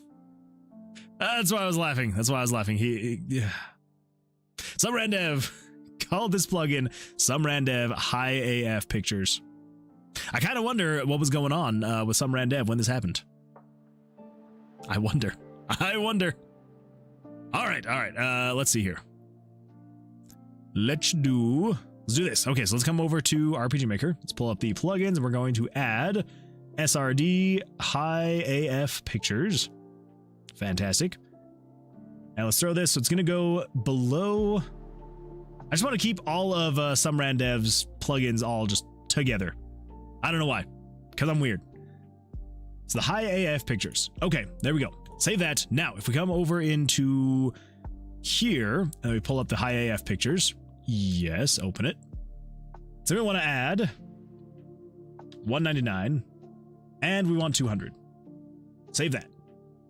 Then, if we come over here to RPG Maker, we should be able to pull this up. Axel_Benedict cheered 5 bits. Some randev seems like the kind of MF who makes plugins while high, and it's better and he knows it. It's true. Yeah. When they make plugins, it is they are absolutely crazy plugins, and I love it because I actually can't really say one way or another. I don't know, honestly. I honestly do not know if that would be something that some randev does. I feel like that's going to be a topic for debate. Or just a topic in general, you know? Look at that. It's no longer being covered by the freaking... Oh my gosh. Thank freaking goodness. We can now pick up things and it doesn't show below the names or the health bars. Oh, it makes me so happy. Oh, some randev. You have made me the happiest boy at the ball. Oh, this makes me so happy.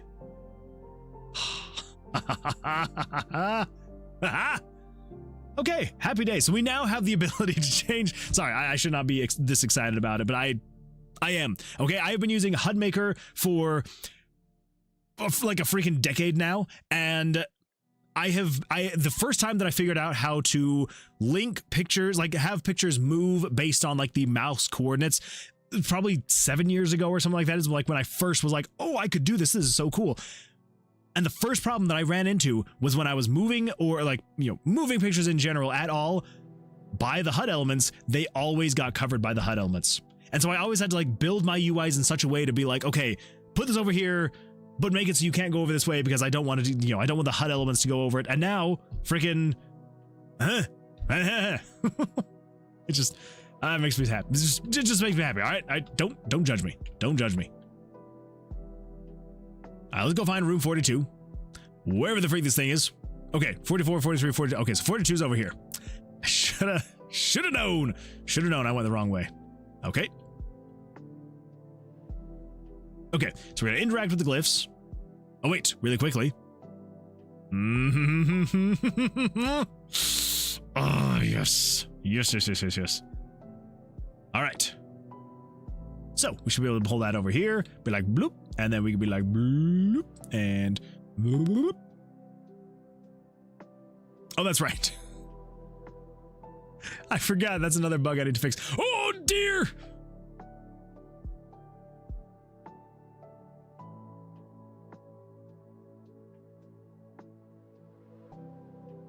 What was that? What happened there? Okay. I think I know. I think I know. And I think it's because I know the way that some ran dev made it so he could, so they could show the images above the HUD. I think it's because some ran dev made it so that any of the images in the plugin with the ID that have been specified, it will now show those images above every other image as well. So technically, like if I pick up this image, it is showing over everything. The HUD elements, the every picture ID. So like even if this is image layer ID 1, I could probably pick this up and it would show above everything. Which kind of makes me sad because that means that literally everything we just did to make image number 99 be image layer 199 is basically moot, because we could have just installed this plugin, made 99 on that list, and then it would have shown above everything. You live and learn. You live and learn, and that's fine. Okay, let's do this really quickly. Let's get that in place, and let's come over here, and we're just going to do this, bloop, and it should go. It is. Okay, so that means what we got to do is come over here. We're going to open the high AF pictures, and we are going to get rid of these guys. Save that. So it should just be that one image. Just the one image. Wait a minute.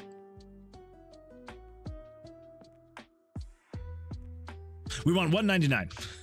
Let's do 199 and 200. Those two should be above everything all the time, no matter what. Yeah. So essentially this is creating like its own... so the way that I've described it a few times is like, if you think about it, I'm not going to describe it again. If you've been here, you know about it. If you're confused and like want to know what is going on, I could describe it again. Just let me know. But yeah, I won't put you through that again. So now we should be able to come in here, put you in there, and then do whoop, whoop, whoop, and whoop, and whoop, whoops, whoop. There we go. There we go. And the helium voice to celebrate. Yes. Thank you for that. Okay, there we go. So I did figure it out. I did fix it. Happy day. So now what do we need to do? Okay, well let's heal ourselves. Okay, that's all good. Actually, that reminds me. So my health is full, and of course there's no health potions to test it. Okay, obviously that's gonna make it happen. I need to do something that doesn't affect my vitality. Yes, Mathra's Ale-Soaked Gauntlets. 4 health. Let's see what happens. Doesn't consume it. There was some scenario where I hadn't been hurt visibly, and it still consumed a potion. I don't know why. The 8-Bit Nexus says, this is your game? Yes, it is. And we're slowly but surely making progress on it. It's coming along slowly but surely. But yeah, it's been a very, very long process, and as you can see, it is still very, very much in development. But yeah, it's I am very happy with the direction that it's going. I will say that. Which RPG Maker? So I'm making this an RPG Maker MV. I would have used MZ if I had owned it at the time.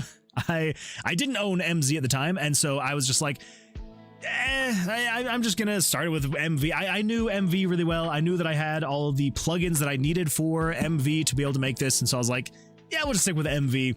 And now I kind of regret it and wish that I would have done MZ because it would make a few things much easier with MZ. But I did end up buying MZ like freaking, it was literally like 4 months after I had started this project, maybe 5. But I was like, I'm not going to scrap it all just to switch to MZ. And especially now that we're a year into it, I definitely will not be doing that. So anyway, I wish that I could recreate that, but oh well. Oh well. Let's see. Hamster Hammer says, hey, welcome, Hamster. Glad you're here. How's things going for you? How you doing? Yellow Jester says, I love the art. Thank you, Yellow Jester. I appreciate that. It's come a long way. I will say it has not been an easy road to get to this point with the art. That has definitely taken a lot of trial and error and a lot of back and forth. The art early on was not good at all. I mean, you can go back and watch previous live streams because we're over a year into it now. You can go back and watch previous live streams. Some stuff in that was rough. I mean, for the most part, it looks generally the same as it did a year ago. But like little bits here and there have definitely gotten better over time. It's just the practice. Like I would still not consider myself at all like a pixel artist or anything like that. But it honestly, like this is literally an example of if you are not good at something, but you just keep doing it, trying to get better, you will see improvement. I mean, I've seen it myself on this own project. So anyway, yeah. Good times indeed. Let's see, the 8-bit Nexus, not the 8-big Nexus, says, I haven't really favored MZ, but I also don't know much of the differences between the two. I know MV has tons more support via plugins. That is true. Yes, MV has way more plugins than MZ does. Even though MZ is like almost 6 years now old, it still just does not have quite the library that MV did. I think it's because everyone was like super excited about MV because they switched to JavaScript when they switched to MV. And I think that just so many people were like so excited about MV that they just went crazy with the plugins, which I can appreciate. I'm very glad that very smart people went crazy with the plugins. Absolutely. So yeah, so MV definitely has quite more of a backlog in terms of plugins. But there are a handful of features that MZ has that MV does not. I think the biggest thing for me that would be a huge benefit is MZ. If the switch from MV to MZ, MV is a 32-bit program, whereas MZ is a 64-bit program. So MV is limited to 2 gigabytes of RAM total. It doesn't matter how much the computer has, it can only ever use 2 gigabytes of RAM. So, you know, there does become a limit of how much you can have on the screen showing and running at once, how many events you can have on the map, how many things you can have going on, right? Before eventually it caps out on RAM usage and then it just can't use anymore, and then it starts lagging, starts having issues. Whereas MZ is a 64-bit program, so it's essentially, I mean, it's not quite limitless, but in terms of computers that most people would have, essentially limitless. It can actually utilize all the RAM that people would have in their computers. It also it increases like the limit of the amount of images you can have on the screen at once. Like with MV, it's limited to 100. With MZ, I believe you can have limitless. It may cap, but it's at like 1,000 or something like that. And then you can also change the tile sizes, so it's not stuck to these 48 by 48 blocks. You can actually change it to, I think, as low as 24 by 24. I think you can go 24, 36, 48, I think. And yeah, I think you may also be able to go as low as 12, but don't quote me on that. So I don't know. There's just a handful of things that at the time I was like, I don't really care that much, especially because like I already know there's a ton of really good plugins for MV. And then eventually, you know, once I actually started using MZ, I was like, oh, this is actually really good. So, but I'm definitely not going to scrap this whole project in MV. I'm just going to stick with MV through the rest of it and then eventually switch to MZ, maybe on the next project. So, but yeah, so it is definitely coming along though. So the fact that I can now pick this up, insert it, and then align this whole thing, it brings so much happiness to my heart. I know that you guys have seen this like 20 times now if you've been watching tonight, but like, it just makes me so happy to like see it actually finally working. So I think at this point now, the only other thing we need to get working is this final animation where you go through the portal, because I don't like that. I don't like that it grows like that. No. So I think what we're gonna do instead is, let's do this. Let's do. What should we do?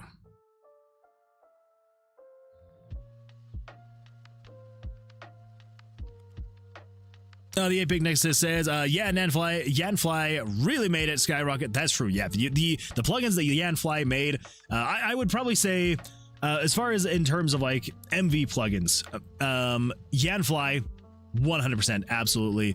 Oh my gosh, what is the name of that other guy? So it's Yanfly.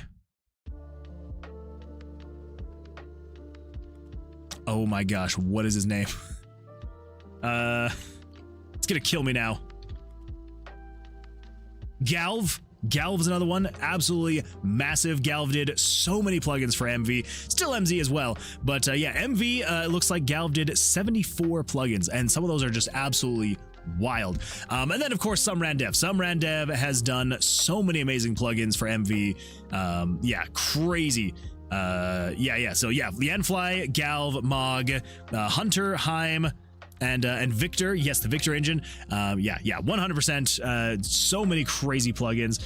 I would probably say though, like in terms of like the things that I have used the most, Sumrandev has, or I guess for how most people know is Sumran Dude. If you're familiar with like the HUD Maker plugin for RPG Maker MV, yes, it now goes by Sumrandev.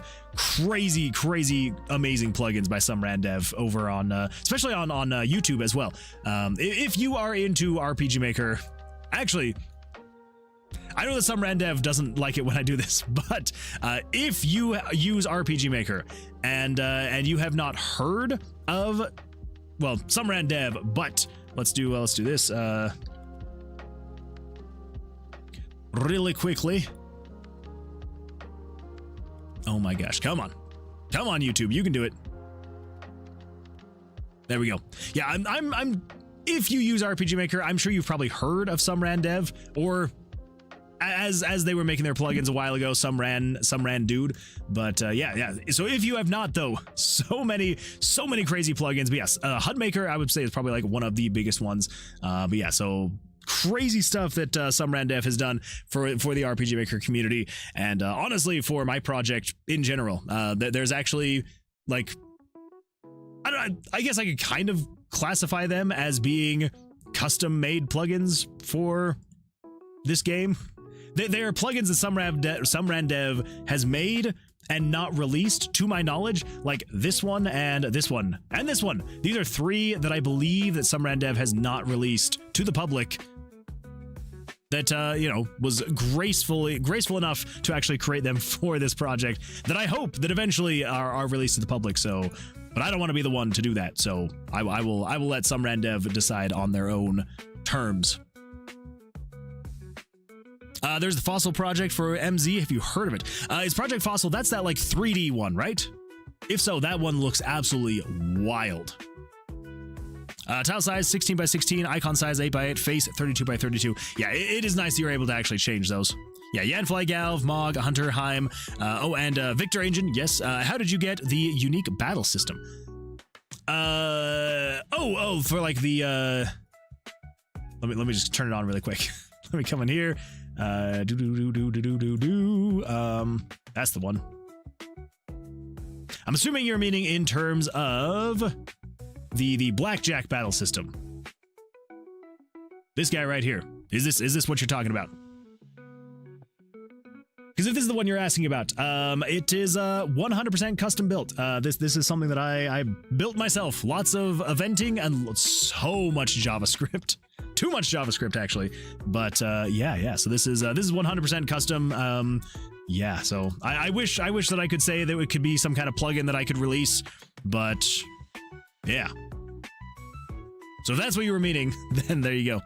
No, the False Project is a plugin project where a guy is porting MV plugins to work in MZ. Currently have over 300. Oh, okay, that's right. Yeah, that's right. I have heard of Fossil. Sorry, I got it confused. There's another plugin right now, or like a project that someone is making like a fully 3D game with RPG Maker, and they're like changing everything. It's like you can actually make like a fully 3D. Like there are plugins right now to like make it 3D, but this one is like crazy like cutscenes in 3D with like cameras like flying through the sky and like, yeah, crazy stuff. So anyway, so this is the battle scene you're meaning. Yeah, it's just lots and lots of JavaScript and lots of time, too much time. But yeah, for the most part, it is here. It's working. It is. There's still some things that I need to fix about it. Still a few bugs that I need to work out. And yeah, it's almost there. It is almost there. Let's see. Hamster says, good. Just setting up my Steam page for Ethereal, my NES Legend of Zelda style game. Oh, I am very excited to see that game finished because the screenshots and the screen recordings you've shared of that, it looks so good, so good. Let's see. Hoppy Bonds, welcome, Hoppy Bonds. Glad you're here. I'll move to MZ once I can afford all the plugins I need for it. That's fair. That is fair. Yeah, it's that is one thing that I have noticed. One of the biggest things, if you are going to switch from MV to MZ, get ready to see way more paid plugins. For better or worse, I will say there are a lot of really good plugins for MZ. They're fantastic plugins, but there are so many paid plugins for MZ. So, you know, I mean, I can't fault the people. It's like it does take a very long time to create the plugins. Like some of these plugins that people create are absolutely massive. I don't know why I stood on a 14. Absolutely massive. Like the amount of time that it would take to make some of these things are crazy. So like it makes sense they would want to charge for them. But for some of them it's absolutely wild. Some of them that are charging like $20 for like very basic stuff. I'm like, okay, all right, let's calm down. Let's calm down a little bit. Let's double down on a 13. Oh, that was a bad idea. Crap. That was a bad one to double down on. A soft 14. Let's double down. Oh, it actually panned out. Happy day. Happy day. Oh, I'll be so happy when this battle system is... Why did I stand on a 5? I'll be very happy when this battle system is actually 100% good to go. It'll be a good time. Actually... Okay, that was...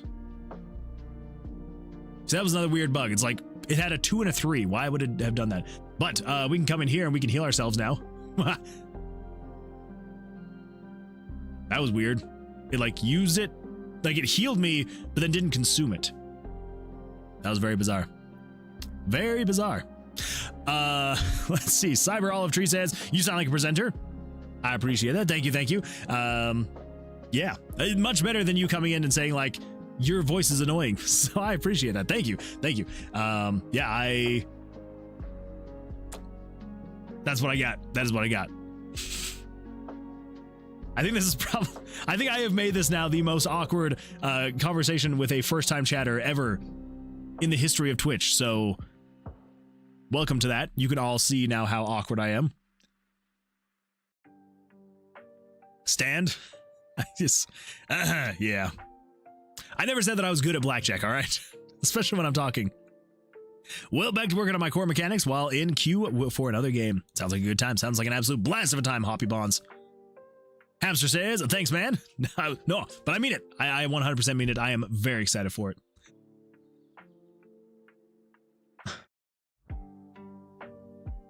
Dang it.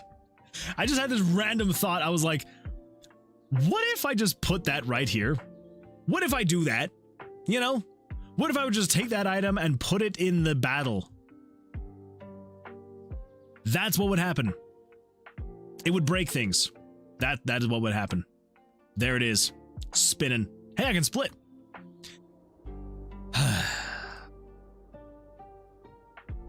Oh, híjole. Okay. All right.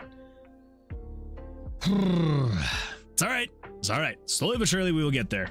So let's come over here to the item usage and let's go over here, picked up items. So this is going to be the actual using items. So this is the one right here, the inserting teleport gem. So as of right now, it is only considering if you are 1 in this specific X and Y box, and if you are picking up that specific thing.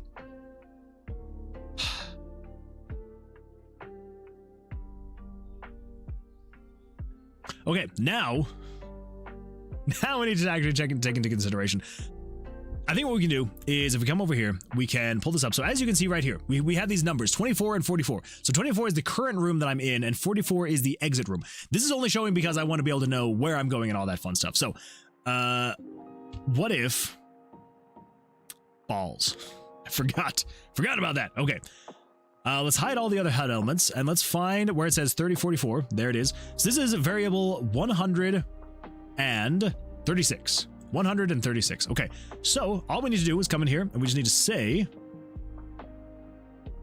down here So if you have picked up item 104 and if game variables dot value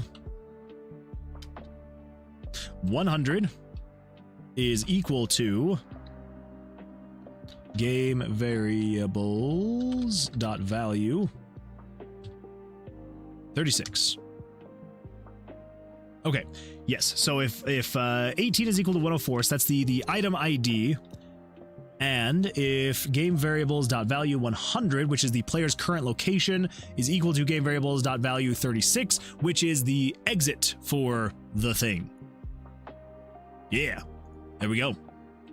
Now that should fix that bug. Oh, these are the kinds of things that I know are just gonna show up. They're gonna show up when yeah. Okay, now if we come in here and do that, yeah, there we go.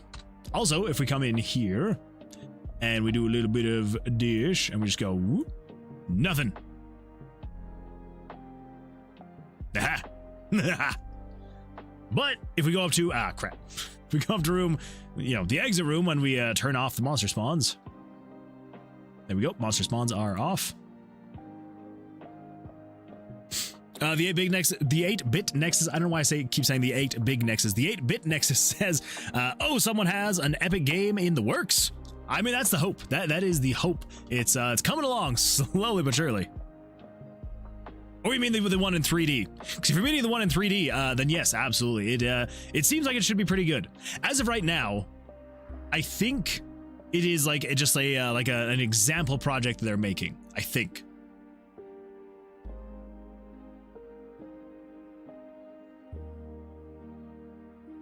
Let's see, Yellow just says, you have steep competition, the awkward competition, especially on Twitch. I mean, that's fair. There are some very awkward people here on Twitch. Hoppy Bond says, yeah, I had a rough day yesterday trying to make a stunned effect that gives a 50% chance for a physical move to not be able to be used like in Pokemon. Oh. Ooh, yeah, that's, good luck with that. That's, whoa. I believe in you, though. You got this. You got this. Quasi says, so what if balls? Exactly. What if balls? What if balls? But it seems I'll have to do it in a roundabout way by creating an event that checks for a stunned state on turn and disables the skill type itself on turn. It's a good way to go about it, I would say. That's not bad. That's not bad. Okay, so now if we interact with the glyphs, and then we come in here, and then we do that, now it still works. Just anywhere else, it will not work. Wait. Nope, there is still going to be a bug. Let me just double check really quickly, but I'm pretty sure there's still going to be a bug. That was the best through line all the way up to here. If we don't do that and we come over here, we do a little bit of this.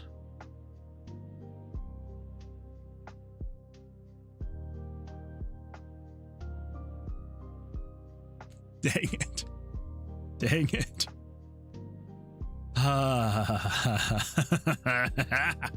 Okay. Yeah. Cool. Good day. Good beans.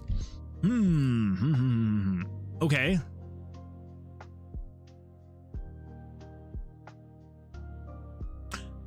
All right. Here we go.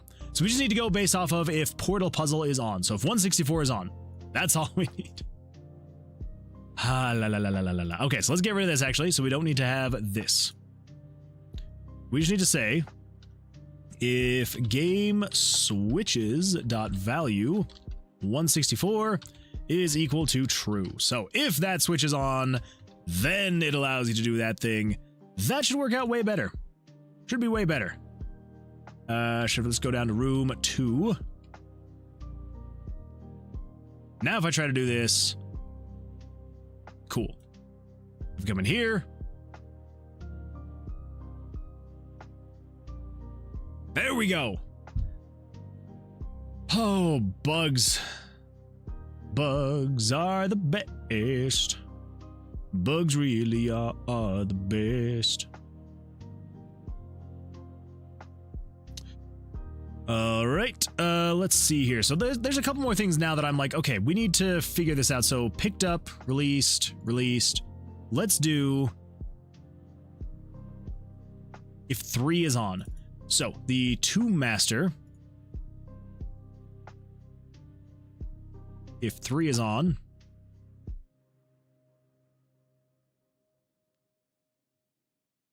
And then for you,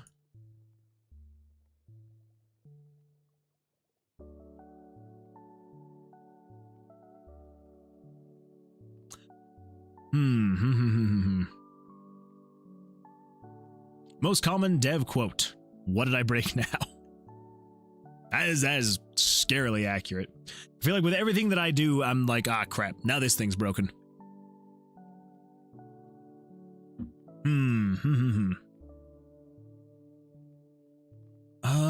Yeah, what are we gonna do there? So basically, here's the potential problem. So if picked up is on... Oh, okay. Hamster Hammer says, I didn't do this last time. I've never seen this before. Sad but true. So that's why it's doing the weird things that it is because I have this set to be when you turn on picked up. Oh, that would do it. That would do it. Okay, but we want to make sure that you cannot pick up an item when it's on this screen here. Or we're using a self switch. Okay. All right. Oh, let's see here. How are we gonna do this? I can either just create a new switch. Might as well. Might as well. So instead of turning on B, let's just turn on Portal Puzzle, and then we've got check Portal Puzzle. Turn on 165. So check Portal Puzzle is on. So let's come in here and let's not turn on B. Let's turn on control switches, turn on check Portal Puzzle. Yeah. And then down here at the end, don't turn off B. Turn off check Portal Puzzle. Same thing here. Don't turn off B. Turn off check Portal Puzzle. Okay, that should be that. Oh boy. Benedict cheered 5 bits. What do we got from you, Axel? Hello everyone. My name is Axel Benedict Obb and welcome back to Axel Benedict's Fun Facts. Oh boy. Today, Fun Facts. We'll be learning about leap years. We get one leap day every 4 years, and that actually overshoots by a little bit, because the solar year is 365 days, 5 hours, 48 minutes and 46 seconds. This means that every century is not a leap year, unless that century is divisible by 400, as out overcorrection undercorrects just enough that the years 2000 and 2400 are leap years.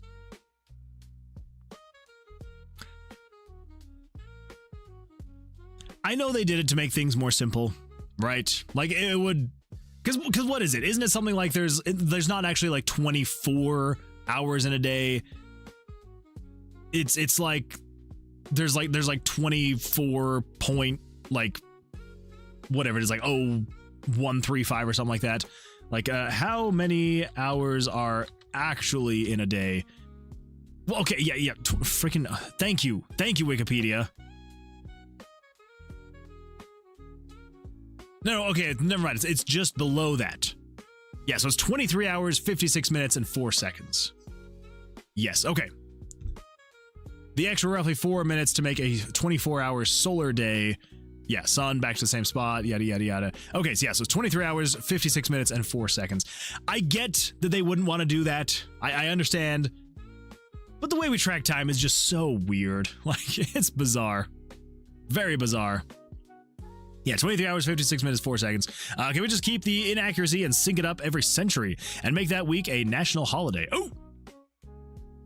I'd be down for that. I would be 100% down for that. No, actually, here's what I want to do. Okay, I don't care about, like, the time, like, whatever. Leap years, we can have them, whatever, and, you know, correct it, all that fun stuff. Here's what I want to do. Here's what I want to do. I want to freaking set the calendar back 1 month. Just set it back a month. That's all. Like, let's just say when we get to the end of January, start January over again. Why? Because I feel like as years have gone by, okay, this is just for me personally. Maybe it's not where you live, but where I live, it feels like in the past 30 years that I've been recognizing, you know, weather and temperatures and things like that, I feel like it used to be November is when it started to feel like it was winter. Axel_Benedict cheered 5 bits. Like daylight savings time, but we double up on February. Yeah, something like that. Exactly. But I feel like November felt like it was getting into like the holiday season. It was getting cold. Chances of it snowing were pretty high. And usually the all of December was snowy. And I feel like nowadays, October is still hot. November, it's kind of cooling down, but it's still pretty warm. December, at least this year in particular, but even past years, it just feels like November and December just feel, and like, I know that they're still technically fall and like winter doesn't start until the winter solstice and all that fun stuff. I get it. But I feel like winter should start in November, not the end of December. That's my own personal thing. Because then I feel like by the time it finally gets to March, where I feel like March should be springtime, it's still cold, it's still winter, and it's not fun.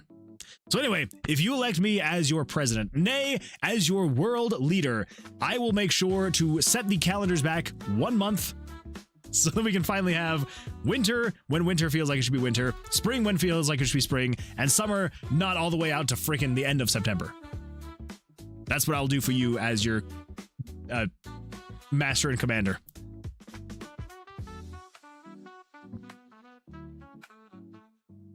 But it would have to be an unpaid holiday. Capitalism, yeah, baby.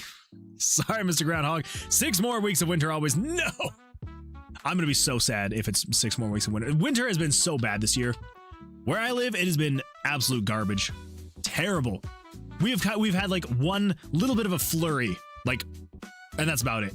Like nothing is stuck, and it sucks. I checked the forecast this morning, and the next like week of forecast, it is highs of like mid 40s and lows of like mid 20s. Mind you, I live in Utah, where our slogan is the greatest snow on earth. There's barely any snow in the mountains. It's warm down here in the valley. I'm just like, what the freak is with this year? Hasn't been good. Has not been good. So it's you know, been a little sad.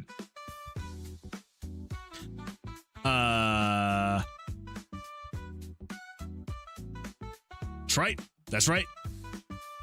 That's right. Okay. I was very worried there for a second. I was like, ah, crap. What did I break? What did I break? No. It's because I'm turning on that self switch we do not need to do. We just come in here and we just turn on 165. There we go. Bugs fixed.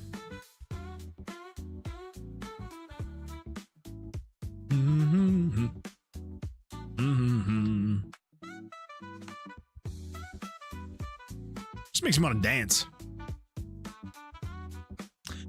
It's kind of crazy that they're all lined up already. It's kind of fun. Not in the correct position, but lined up. Now if we put this in here, it should just go bloop, zoop. Oh, it's still so satisfying to me. I love it. Okay, we gotta listen to that again. I'm sorry, but it's just so catchy. So catchy. Axel_Benedict cheered 5 I'll turn that down. Not so fun fact, the reason out seasons are shifting are because of both the leap years and global warming, which, like a greenhouse, causes hotter hots and colder colds. That's fair. Which is why it snowed in southeast Texas last year, and did in parts this year, and why some eternal winter parts of Alaska are actually thawing in the summer. North Greenland is growing flowers, not the Arctic like some are saying. But it's still crazy. Yeah, it's good times. Good times to be alive here on this planet. Axel_Benedict cheered 5 bits. Paper Planes is so good. All my music is so good. Shameless plug to my new album Jazzier Jazz. That's true. Axel, your music is absolutely fantastic. And if for anybody who is not already subscribed to Axel over on YouTube, make sure to go check out Axel Benedict over on YouTube. Fantastic music. That is what we're listening to right now. It is fantastic stuff. Highly recommend. Highly recommend. Okay. Well, let's see here. So that is working. Awesome. That is all fixed. That is good to go. Oh, that is happening. Okay, all right. So we got to figure out why that is happening. Why is that happening? Why does the animation turn off? Room decor animations.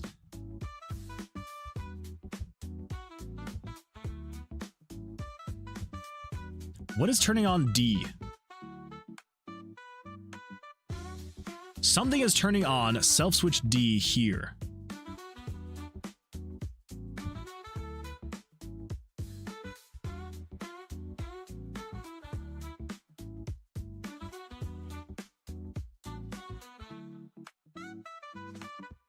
But why?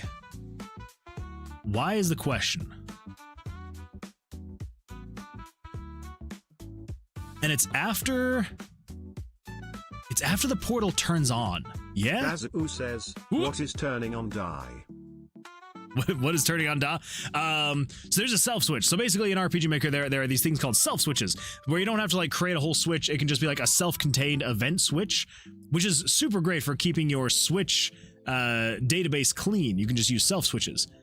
But something is turning on that self switch. So if I were to come over to, if I can find another room that has, okay, so here's the animated torch. So as you can see here, that torch is animated. It is flickering. It's doing its thing.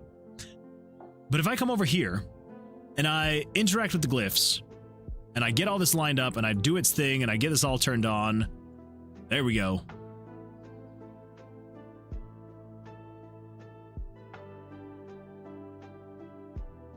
Then, if I come back over here to this room, the animation is off.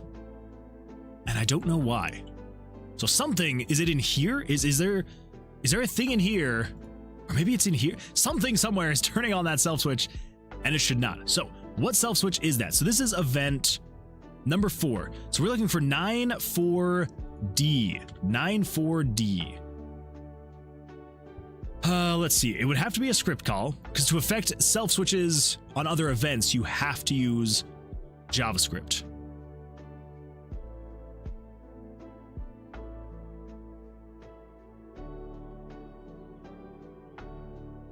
(9-6D). 9-6D. It's none of that.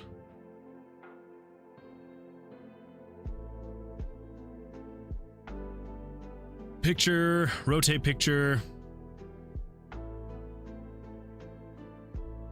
None of that. None of that. Okay. So it's not in there. I don't think there's anything in here that would be turning on that self switch.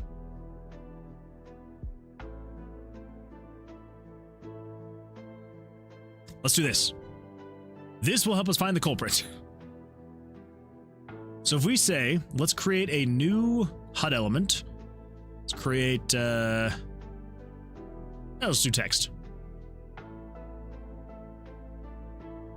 We'll just have it say, it's on. The condition is going to be if game self switches dot value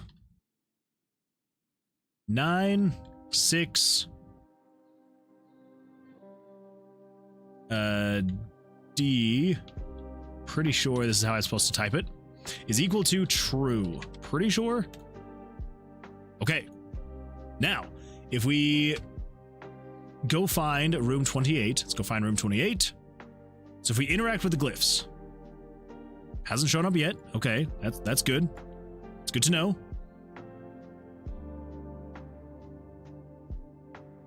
Fills up.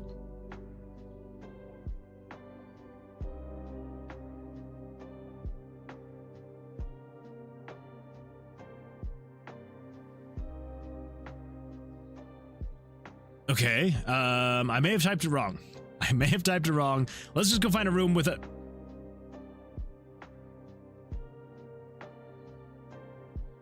What? What? Why? Why is it? Why? Yeah,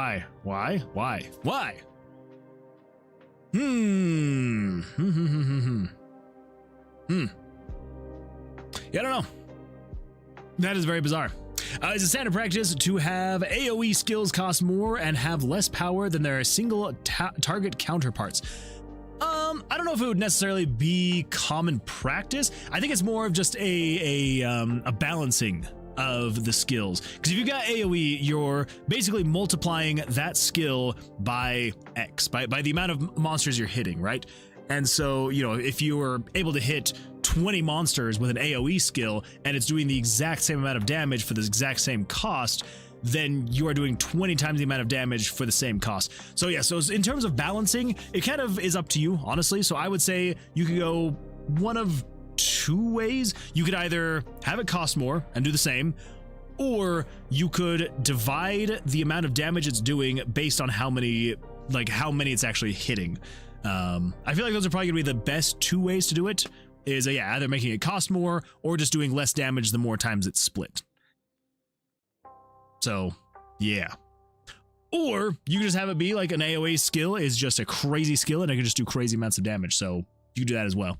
Another thing you could do actually, so option number 3 could be it just does a blanket, 50% cut off of the damage. That way, like, people aren't just using the AoE just all the time for whatever, any reason. So they'll want to feel like they have to use it, I almost said statistically, strategically, so that, they're not just using it all the time. But in terms of, like, if you're going to be doing damage to, like, 2+ units, then it would make up for itself, because it's like, yes, it's doing 50% less damage, but it is hurting more. So you could also go that route as well. Dazzy says, oh, you made it with JavaScript. That explains it. Yes, I did. Using JavaScript, is it possible to have a self-switch J, K, L, M, etc.?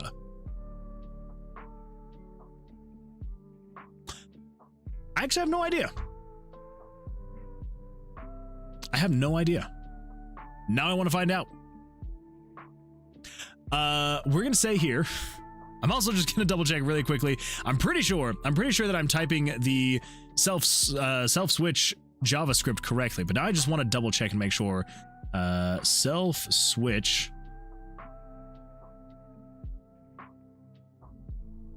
Okay, I did do that wrong. Okay. That makes way more sense. Okay.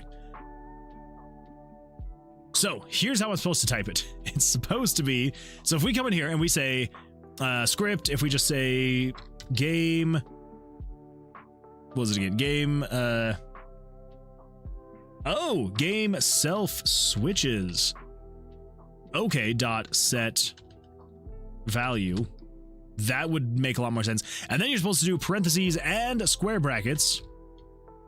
And then you do the map ID, so 9, and then we're going to say this is event number 25, and then we're going to say set, well, first of all, let's just test with A. Set A to then equal true. Yep. And then comma separated. That's right. Okay, then we say conditional branch. If we say game self switches dot value, then parentheses, square brackets, and we want to say 925 A. If you are equal to true, then flash the screen. Sure. Just wait for like 60 frames. So I'm pretty sure this should, because if I get rid of that, it shouldn't do anything. It should just sit and do nothing. Yeah, nothing. And if I come in here and I manually turn on A, actually this might need to be capital. Pretty sure. I don't know if it actually matters. Better safe than sorry though. There we go. Now it starts flashing. So now the question is, what if we swap out and say, yeah, well, let's just do like H. We do H. Will it actually work? Because if that's the case, that could actually be kind of wild. Oh.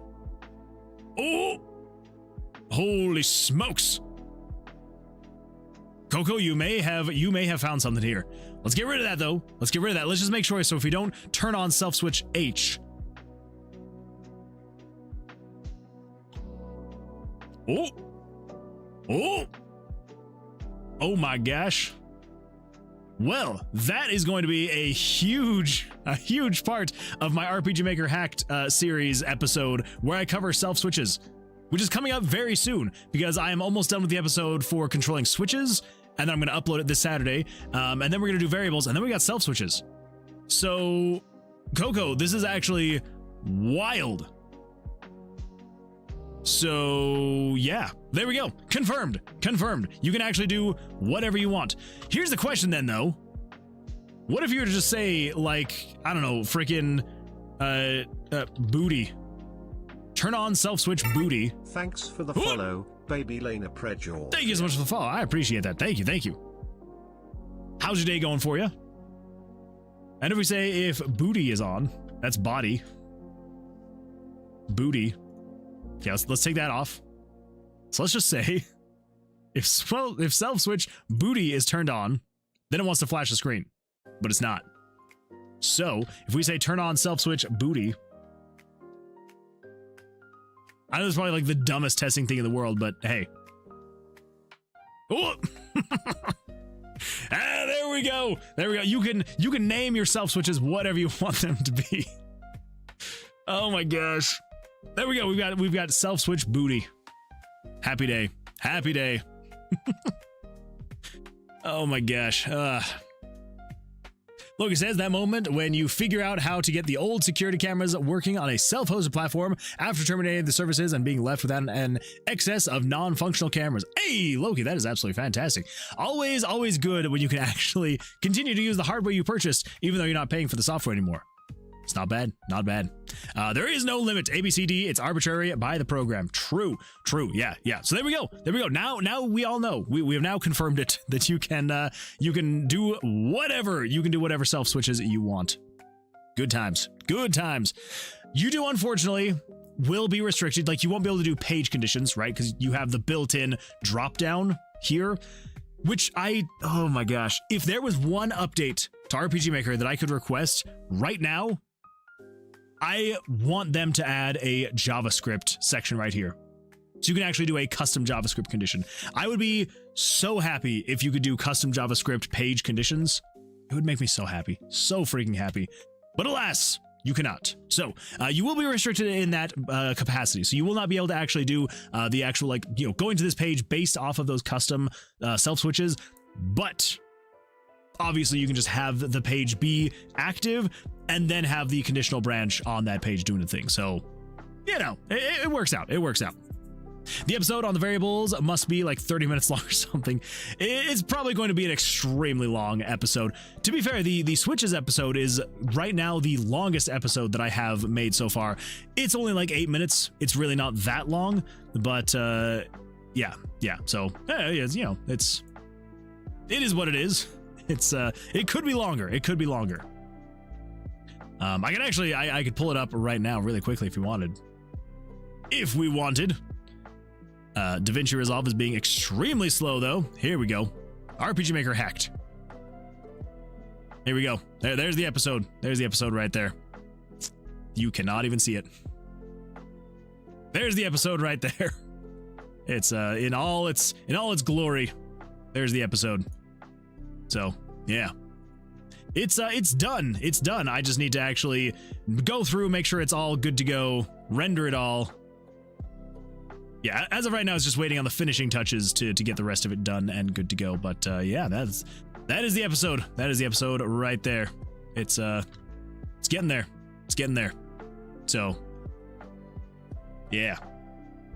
It's getting there, slowly but surely. So, anyway, let's see, where was I? Oh yeah, booty. We were at booty. That's where we were. Hoppy Bond says, speed. There we go. Booty always be on, she does. The good old self switch of booty. Happy days. Dazi says you can modify the program, but you can't update RPG Maker later on, or it gets rid of the changes.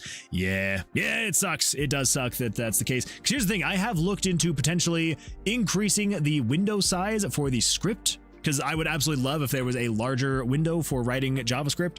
And yeah, and you just kind of run into that issue where it's like, yeah, you could technically, potentially update it, change it, but then as soon as there's an update to RPG Maker, then it just erases everything, and yeah, not fun at all. So, all right. Yes, also the comment limits. Oh, yeah. The comment limits is also very frustrating. Yeah, there's a whole lot of things that I'm just like, I wish they would just either remove some of the limits, change some things, and it would just make things so much better. But, oh well. Make it like a pop-up or something. Yeah, that would work as well. Oh well. Okay, so what the freak is happening then? Oh wait, first of all, I need to check this. So it's not 25. We want to check if, because this is the animation, right? Yes. So this is event number 4, room decor animations. Oh, okay. So it's event 4. Never mind then. Never mind. Let's come in here and let's pull up this and let's go all the way down here to the bottom.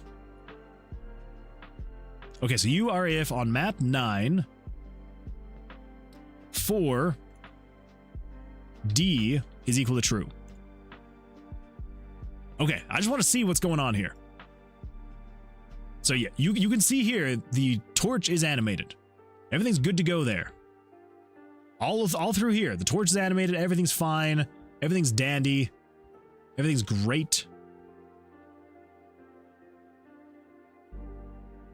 I just wonder what it is that's actually turning it on. So if we interact with the glyphs, or we leave, come back. No, everything's fine there.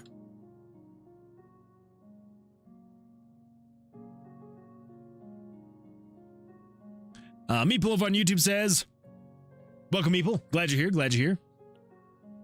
Still nothing. And I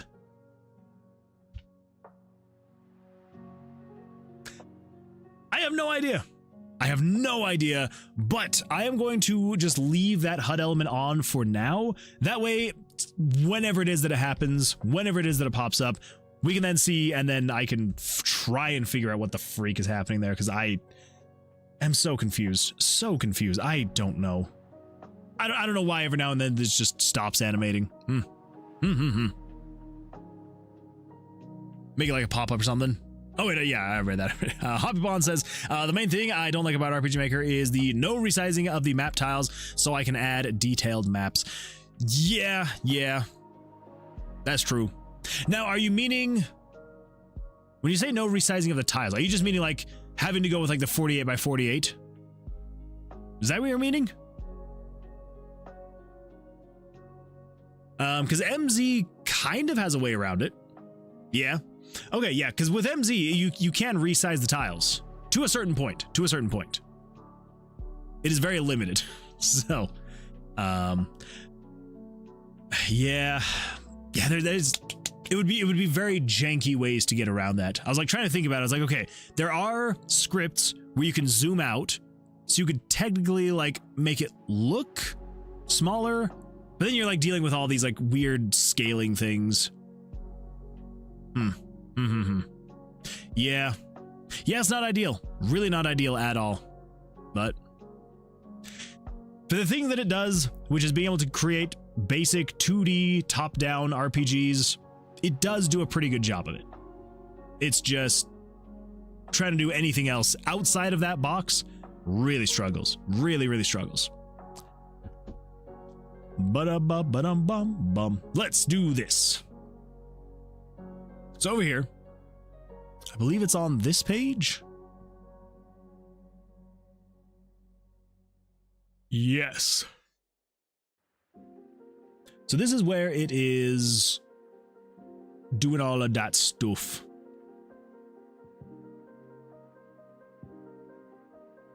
With the way RPG Maker works, you could run out of tiles easily. I think the cap is 255. Yeah, I mean, yeah, because what would it be?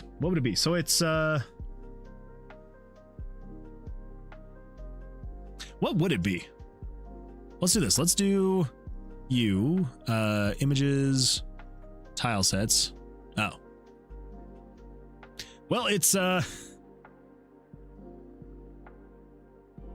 1, 2, 3, 4, 5, 6, 7, 8. And then 1, 2, 3, 4, 5, 6, 7, 8, 9, 10, 11, 12, 13, 14, 15, 16, 17, 18, 19, 20, 21, 22, 23, 24, 25, 26, 27, 28, 29, 30, 31, 32. So that is, so 8 times 32 is 256. But you also you have to take into consideration. Oh my gosh!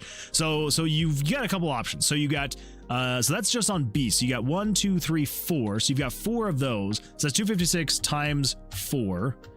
So that's 1,024 tiles you could technically have if you utilize B, C, D, and E.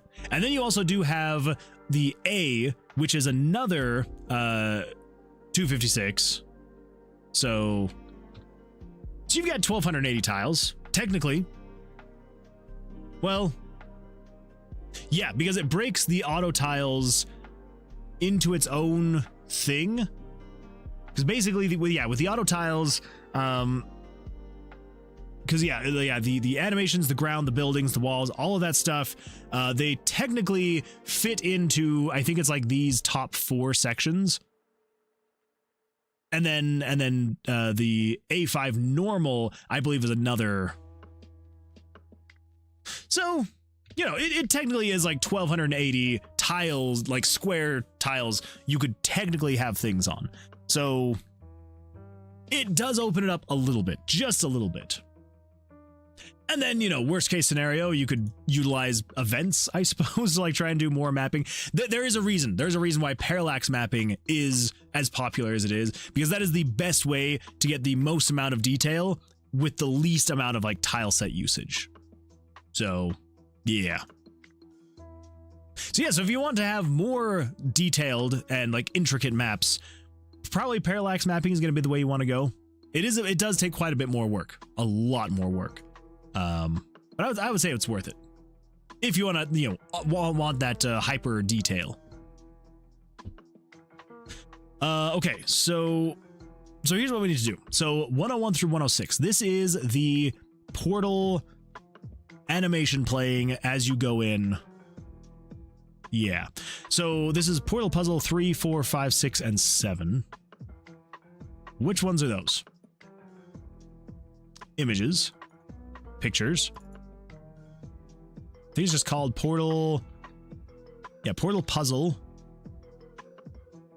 3, 4, 5, 6, 7. 3, 4, 5, 6, 7. Okay. So it's basically just this big main one, and then it takes just a handful of these other ones that like add the depth as it goes. All right, fair enough. Fair enough. But I think what we want to do is we want to actually have this, so instead of starting at, so showing picture at 0, 0, 0, we want to do, and then it moves up to 500, 500. So let's just start at 500, 500. There we go. So basically all that we're going to do here is just have it fade in.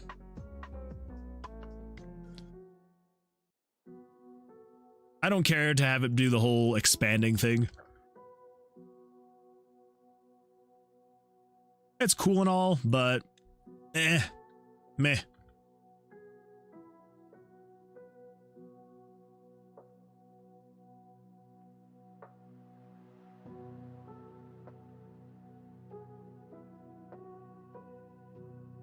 And then 106.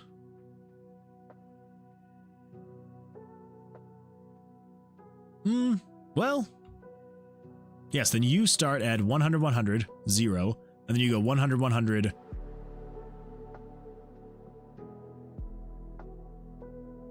Oh!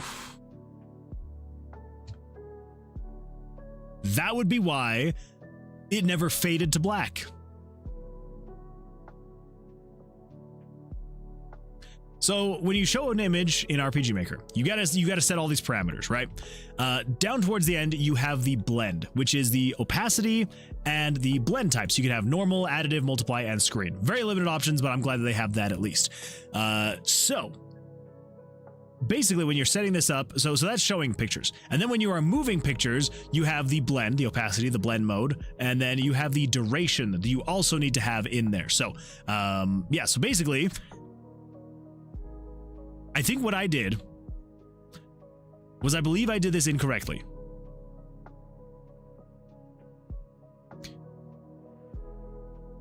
Wait. Never mind. I think I actually did have this correctly. Never mind. I think I was reading too much into it. Move picture. So it goes the X scale and the Y scale, opacity, blend mode. Okay, so I do have that right, 255. Never mind, I thought that I had the blend mode of the opacity swapped. So why does it never fade in? Game screen, .show picture, 106, I cover 1, 640 by 360. I don't know. Let's see what it looks like now though. So it's not going to have the whole zooming in thing from the portal because that just did not look good at all. So if we now come over here, go find room number 7. There we go. Interact with the glyphs. Let's get that thing in there. Do a little bit of that, and a little bit of that, and a little bit of that. Should activate this.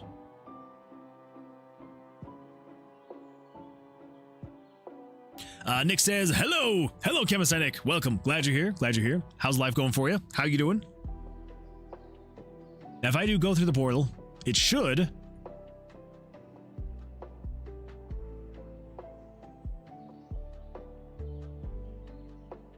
What the freak was that? What was that? That was horrifying. That's not at all what I expected. Okay, 640 by 360. Great. Oh, yes, there we go. Okay. 640 by 360 and set that down to 0, not 255. All right. 640 by 360, set that down to 0. 640 by 360, set that down to 0. 640 by 360, set that down to 0.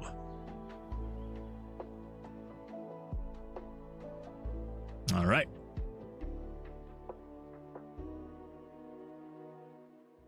Cool. There's that. Now, that should fade in instead of just instantly showing and doing all sorts of the weird things that it was doing.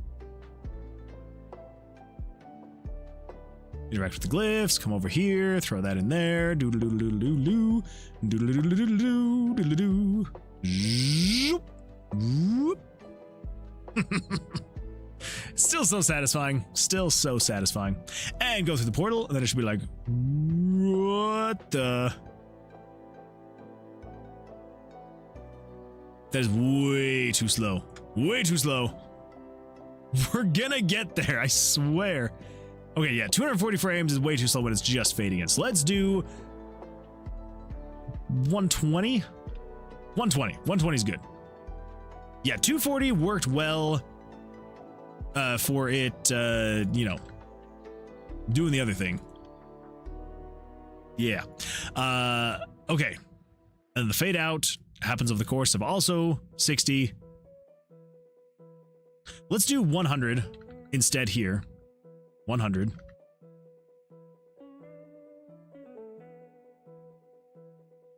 We're gonna do quad in out.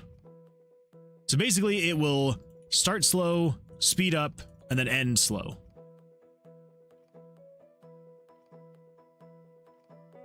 And then this one is just out.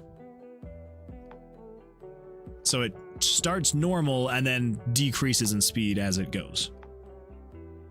Yeah. Should make it look just a little bit more smooth. You always want to have some kind of easing. Easing just makes things look so much better with movement. It's very janky looking to have something just like start and stop instantly. So it's very alien looking. Makes your eyes just kind of go, what the? Okay, so we go through the portal.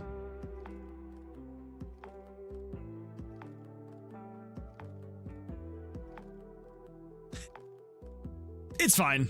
It's not great, but it's fine. It's all right. Gets the job done. We do want to consider though, do we just want to say images? Which images would it be? What if we do? Oh, JavaScript, come here. Let's open the high AF pictures.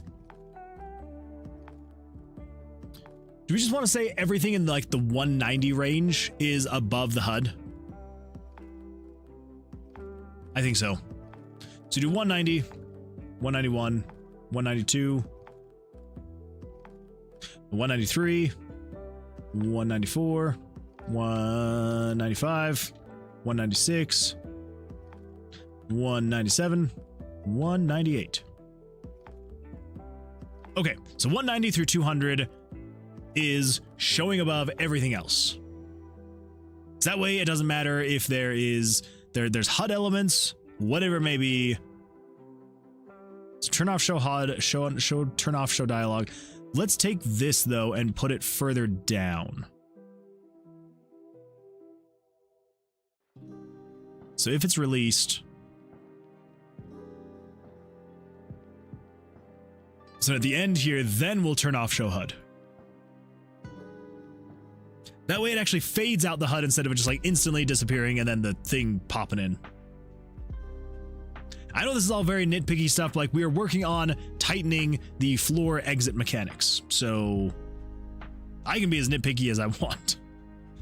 As we interact with the glyphs, we will line them up. Line up.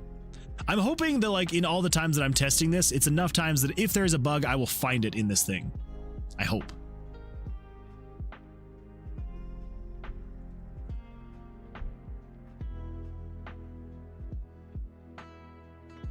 Balls. That's why. I was like, wait, I said it to be above. Why didn't it change to above? 190, 191, 192, 193. I can't just, yeah, I have to actually change the images. 194. Now the reason why I'm changing these, I know that I could have just set it to be like, oh, set 101 through 106 to be above all. The reason why I'm not doing that is because there are other things in the game that use image layers 101 through 106. And if I have those added to the image layer that is shows above the HUD, but then I have, say for example, if I have 106 showing above the HUD, but then if I have image 107 not showing above the HUD, even though 107 is a higher value than 106, so technically the Z-axis should be higher, the way the script is working is it's basically taking everything that is in that block and placing it above everything else. So that's what's going on here. So we need to say 195. Yeah. All right. So you are 190. 190. 191. I'm just fat fingering so many things tonight. Jeez. 192. 192. 193. 193. 194, 194, 190, 191, 192, 193, 194, and then here, 195, 195. Yeah, okay. Now we should be able to come in here, click on this guy, and let's go over to room 20. Of course it doesn't want me to get room 20 easily. There we go. Interact with the glyphs. Let's line these things up. Wabam, wabam, wabam, wabam. Let's just throw some slime in there, you know?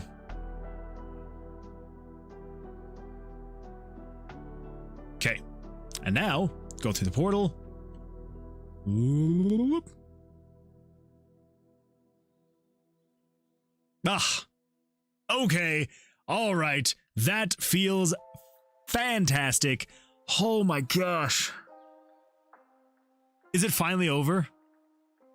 Is it finally over? Can we finally come over here? See this one right here?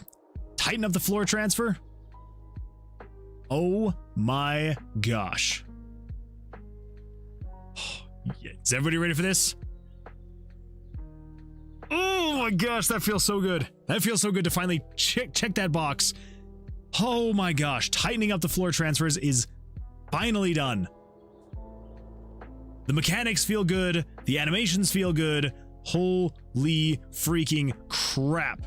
That took so long. This was not even supposed to be anything that took that long. I had kind of already technically had it finished. And then I had to keep going back again and again and again and again because it just didn't, nothing felt right. And like, But hey, it looks like we finally have more in the done pile than we have on the to-do pile. So that's good. Some of the to-do pile is very large, but you know. Anyway, okay. Wow, that feels very good to finally have that done. I'm not gonna lie. That is a very happy thing to finally have that done. Done and good to go. Done and good to go. Yeah. I can interact with the glyph. I can be like whoop and whoop and whoop. Whoop. Okay. I think the only thing actually now that I'm realizing, it technically doesn't have anything to do, well, okay, it's related to, but I'm not going to count it in the same floor transfer thing. We need to actually figure out where we're going to put. We need to figure out where we're actually going to have this item spawn. How is it going to spawn? Where are you going to find it? That kind of a thing.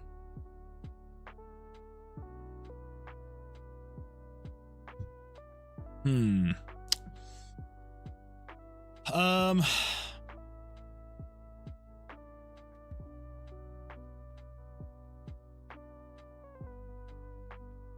we need to make it significant enough where the player knows, like, can like put 2 and 2 together, you know?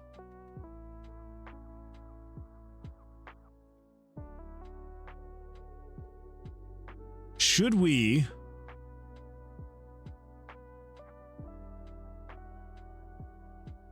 What if we do something along the lines of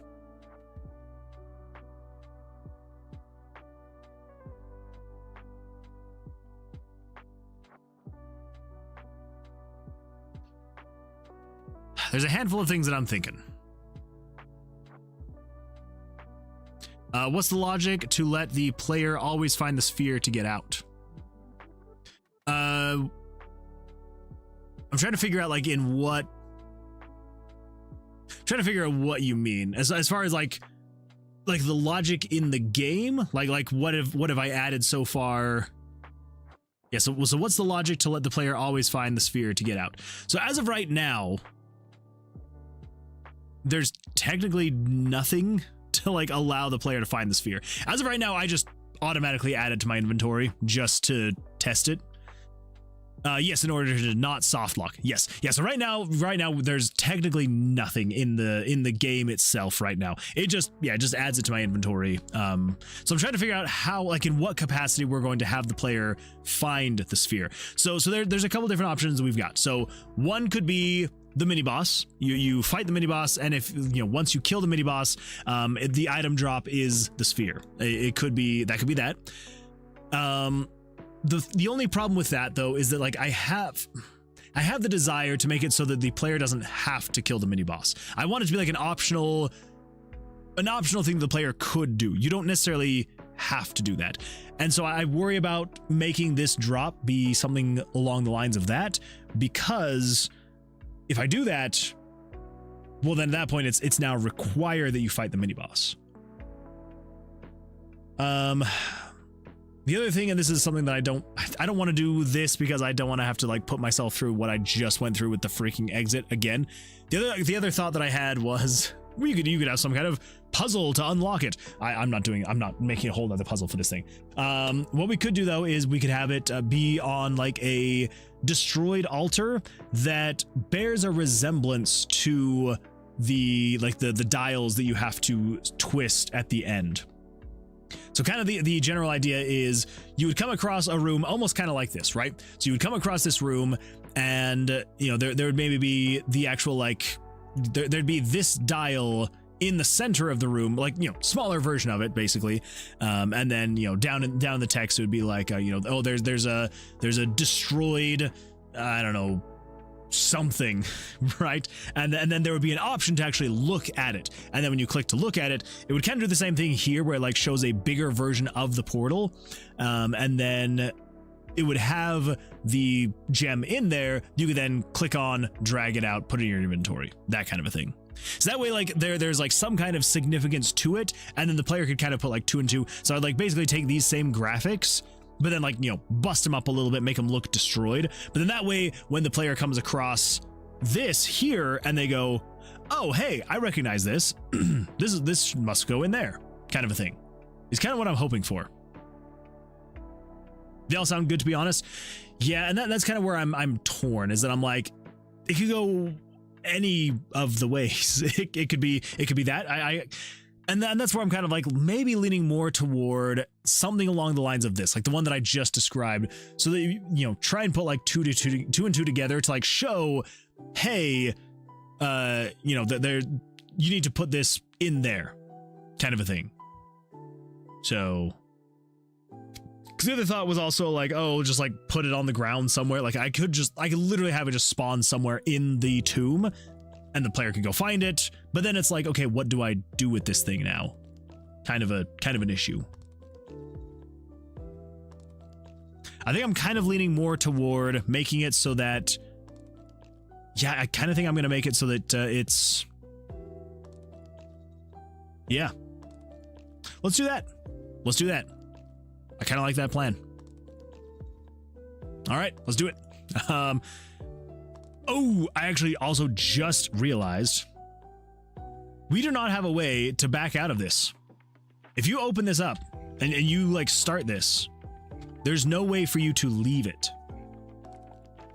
So we're gonna do that really quickly. Yeah, that would be awkward, because it's like if you enter this without this, you can't do anything. So let's do this. I'm gonna open up.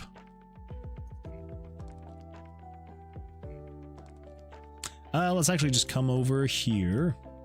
Images, pictures, choice selector. Yes.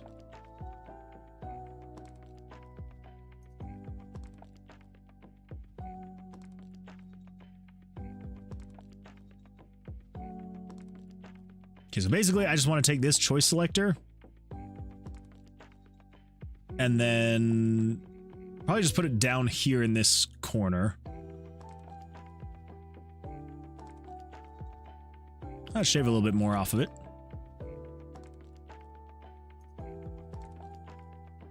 It's feeling a little bit better.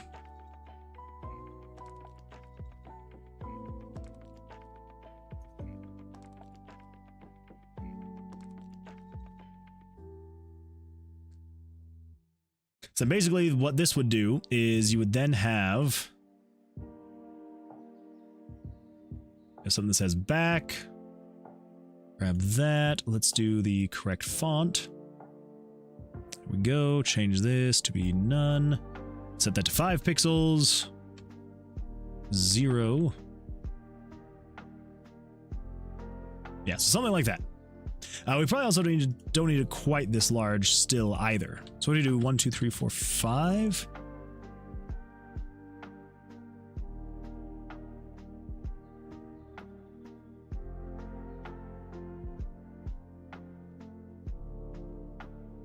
Six, 7. I did not mean to say that. 8. So what about 8 pixels? 8 pixels. So we are currently at 14. So we take off, oops.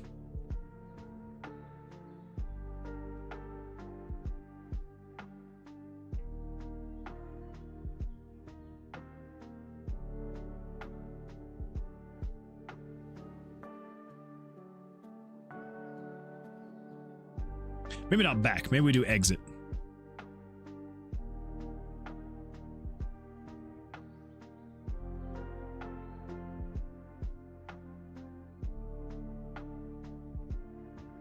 Yeah, maybe something like that.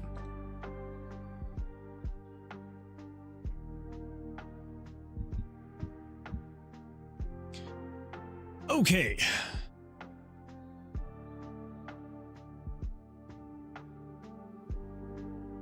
So let's do... What do we currently have? Portal.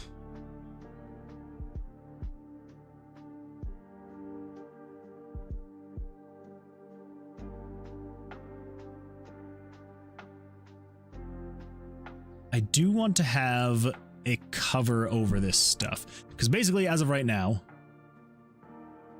as you spin it, like it all just, yeah, so I think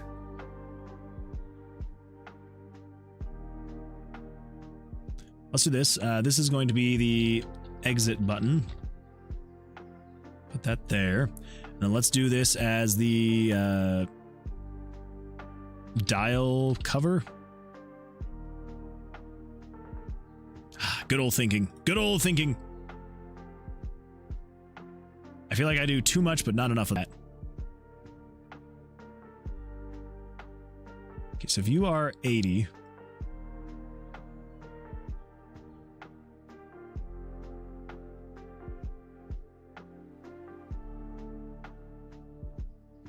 Let's do... Yeah, we should probably stick with 80. Well, no, because then you've got the freaking highlight there. But if I go one larger, then it's on the bottom of it, and I want to have at least 1 pixel. But there's no way I'm adjusting the entire puzzle just for this. So... I guess...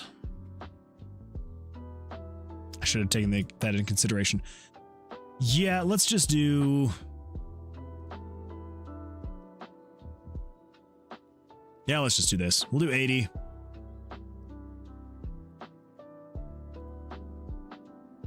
Let's go 78.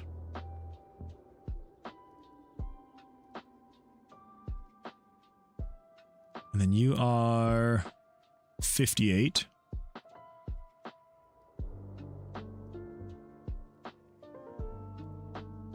So 56.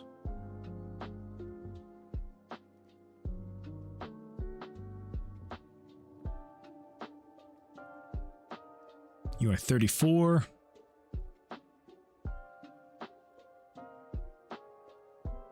$32.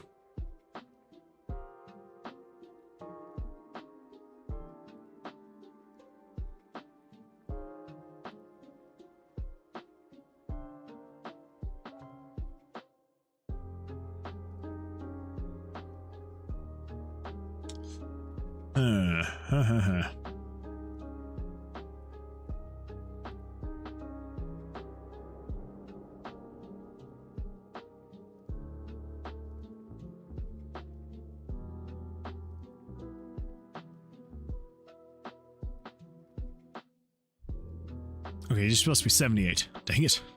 78.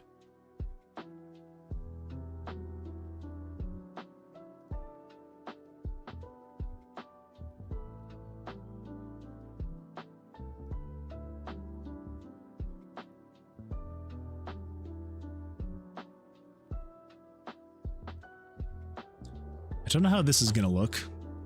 So 78, so then 76.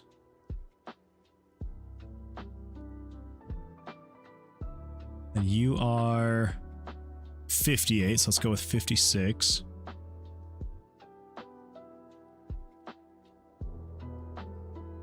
And 54.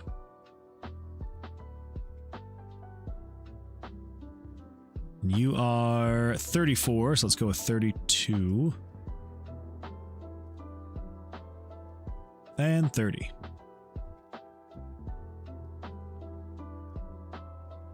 Okay. Merge those together, and then let's go in here and we just want to delete a handful of things.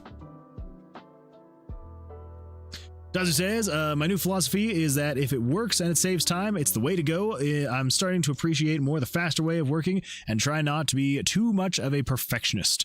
What do I think? I say 100% absolutely. It is easier said than done, though. I will say that it is way easier just to say I'm just not going to be. I'm just not going to think about it too much. I'm not going to be a perfectionist, because that is, yeah, that is a struggle, huge struggle. But if you can actually get past it and actually do that, then yeah, props to you, because that is absolutely fantastic to be able to do that. So yeah, so if you can actually do that, I'm actually very jealous, because I very much so get into that perfectionist mindset way too often, and it's not good. It's not good, not healthy. So yeah. So I've got my fingers crossed for you, because that would be fantastic. Oh boy. Maybe we don't actually need this cover. Let's not do that. We do though need, if we get rid of all this stuff, we do still need this guy though. So I think what we do is we say, because I don't think I have that saved anywhere here. I haven't taken into consideration that at all. So what if we say exit button and the lines?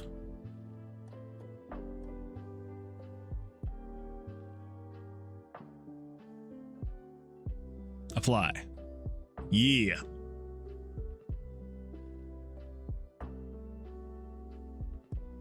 So you're going to be 184.85. 184 and 85.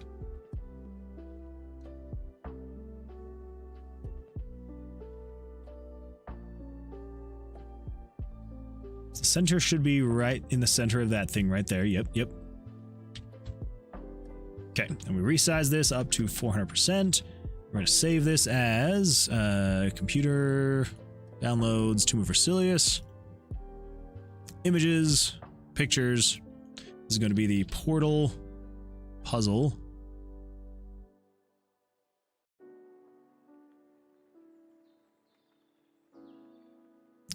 We will do this as portal puzzle piece 21. Yes. And then it's the exit button. So we do need this guy. So let's copy that. New. Paste. Resize you up 400%. Save you as the portal. So we can actually get rid of portal puzzle piece 11, because that was just the old orb that I was using for testing. So 11, yes, okay. Now over here, portal puzzle piece 11.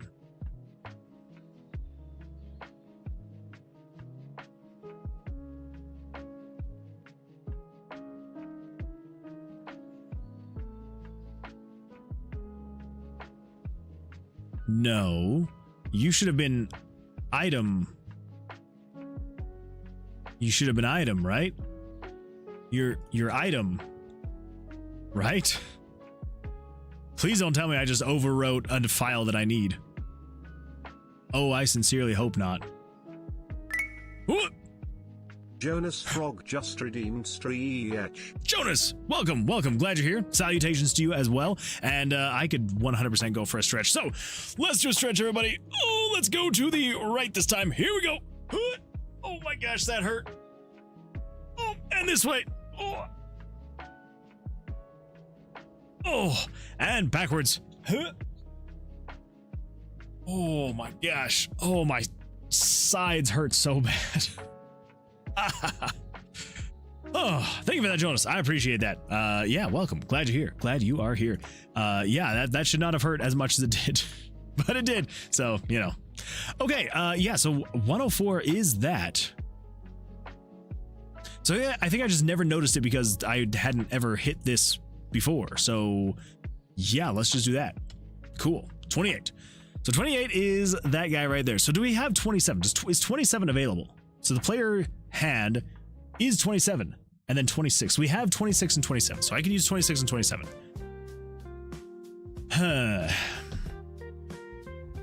So let's use 27. No. Yes. No. 26. Let's use 26. Image layer 26 is going to be that image. Yeah.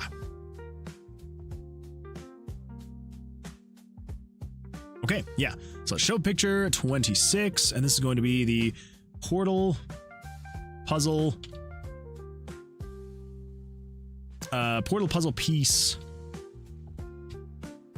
So 11's the selector, 21 is this guy right here. So let's set you to center, and we're going to show you at 640 by... Now, where are you actually going to show? That's the real question.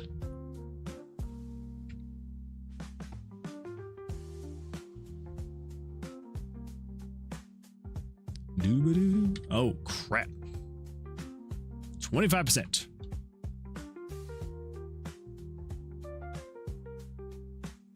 All right, so you should show centered at 136. So 136 times 4 is 544. 544. So 640 by 544 is where you should show. Awesome.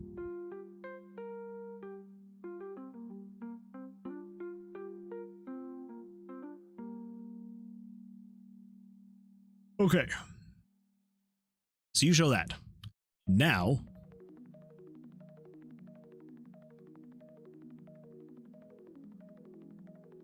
we just need the basic this. Crap. I think I just copied that whole thing. Copy that. There we go. Then in here, let's add highlight and select dials.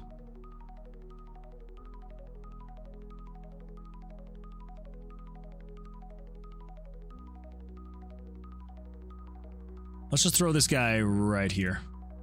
Conditional branch. Okay, so you're going to be if the player is hovering in this section here. 400%. Let's just do that just to make it easier. Okay, so if you're hovering over here, it is 292, 660, 292, 660. And then we've got, that's what I thought.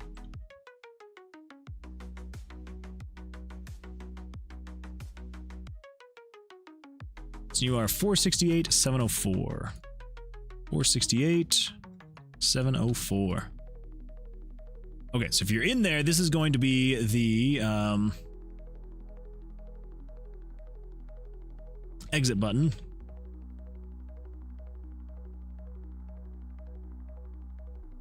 So if you're hovering in there, then we want to show image 27. Portal puzzle piece 11, which is the highlight. We're going to show you at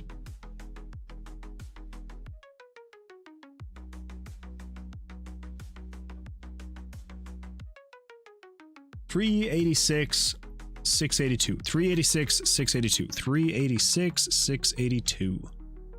All right.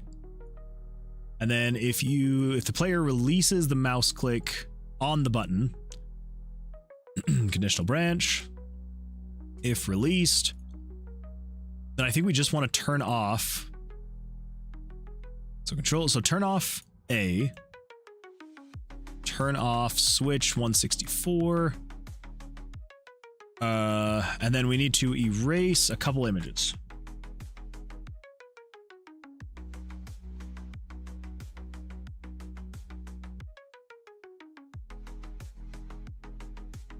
We can actually... Do we update the dialogue here, or are we updating it before? Okay, good. We can actually probably just grab all of this, throw it in here. So we should just need 100, 107. Well, no, because we need to erase all of those. You know what? Let's just leave all that in place.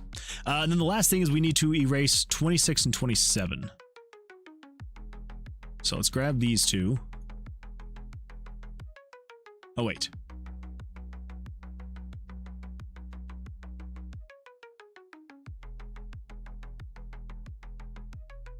Oh my gosh.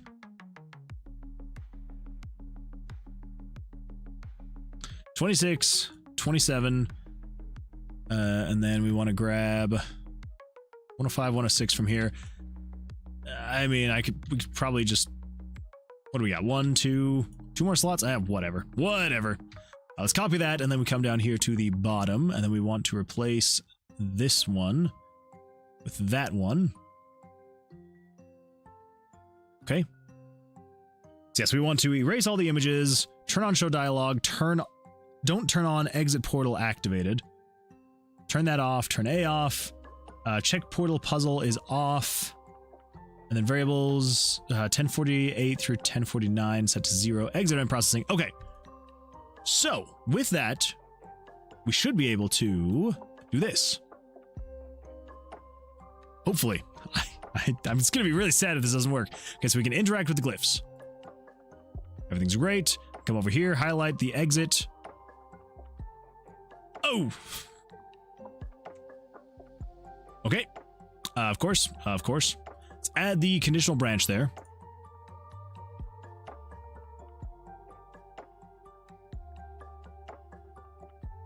Yeah. So we're just going to erase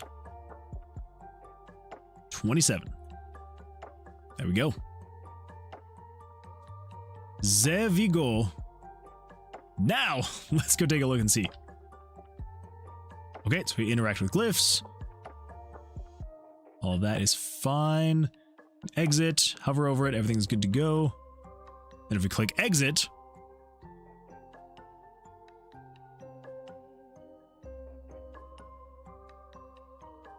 okay, I've got to fix that because it should not happen. Shouldn't happen.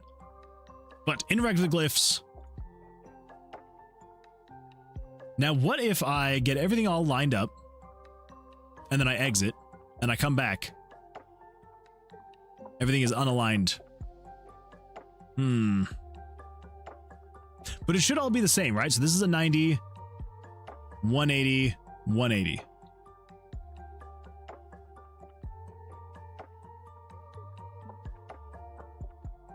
Okay, yeah, 90, 180, 180. Okay, so all of those are the exact same. I think the problem is... What's the problem? We have the positions being saved to variables, and those variables are getting them initialized, but they're not updating as we rotate this. Is that the end of the world? I don't think so.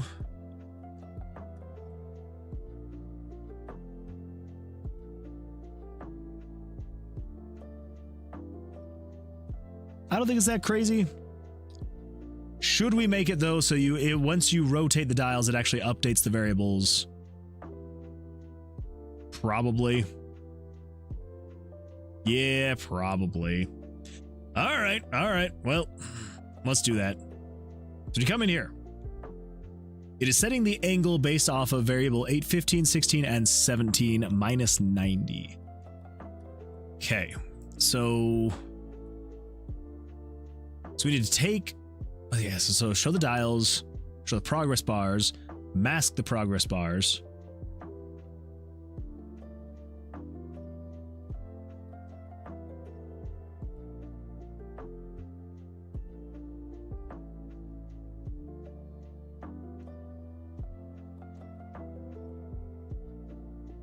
So let's check variable 812. So 812 should be the outer dial. Let's unfull screen this really quick.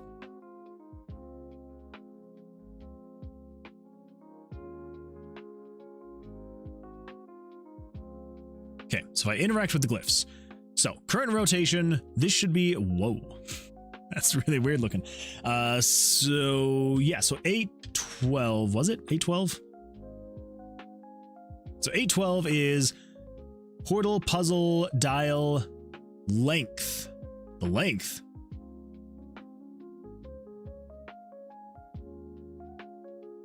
Game screen dot picture angle 815, not 812, 815. 815 is actual. Okay, so we got 332. Okay, so 332. But if we change this guy, it doesn't actually change the actual. Okay, so 3 is that. Now, which layer is that? 815 is 110. So if we come over here and we say game screen dot picture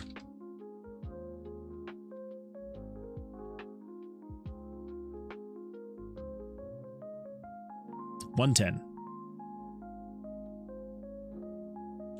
dot underscore angle. The angle is currently equal to 180. Okay.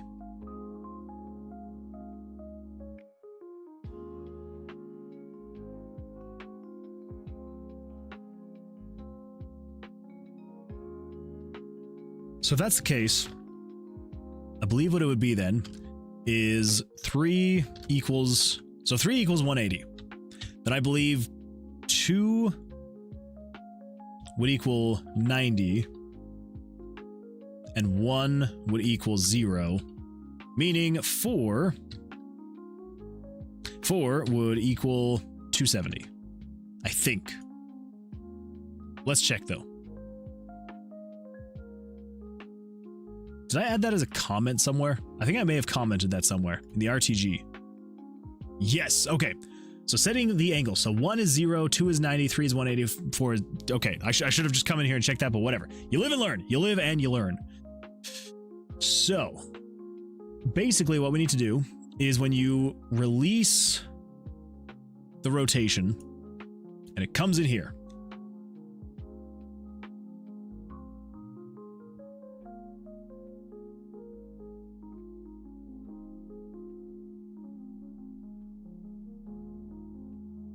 check the connections.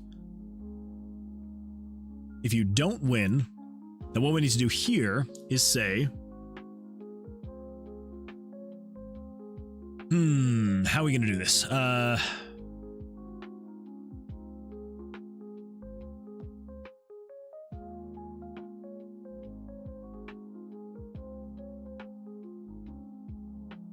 It was 3. So the rotation angle is based off of 815. So 110, 815. 110, 815, 111, 816, and 112 is 817. So I think what we should be able to do is down here, you don't win, let's just do script. So if, why does the keyboard, it's freaking keyboard. If game screen dot picture 110 dot underscore angle is equal to 0, then we're going to say game variables dot set value, set the value of 110 to equal 1.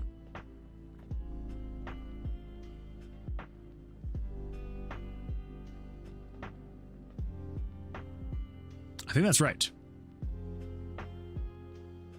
And then else if, it's else if, right? Not if else. Yeah. Else if. Then basically this exact same thing.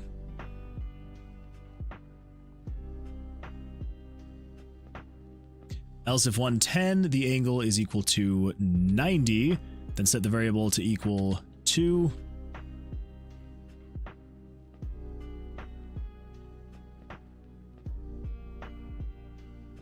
Else if 110 is equal to an angle of 180, set u to equal 3. And else if 110 angle is equal to 270, then set u to equal 4. Okay. Then we just need to do that for 111. Takes the angles. Wait.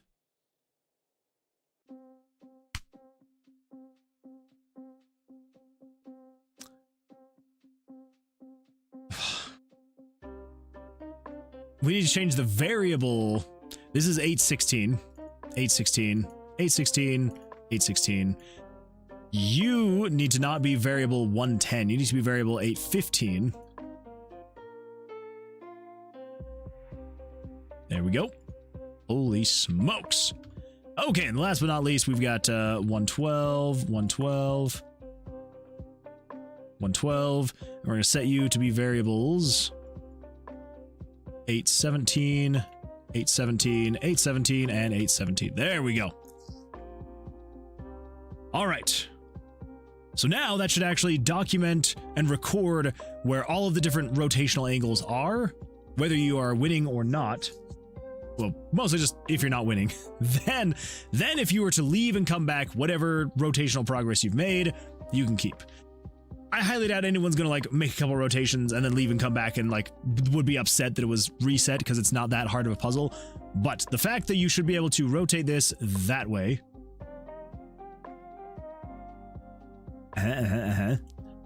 Tell me more. Tell me more.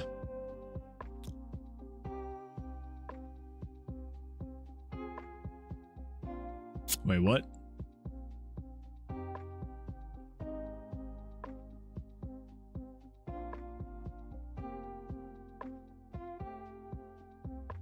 Yeah, you know what? Oh my gosh. We're just gonna do this. Is this the proper way to do it? Absolutely not.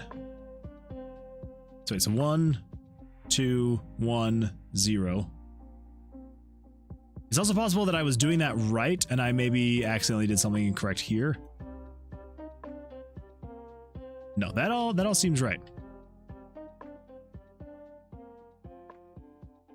Okay, yeah, that's...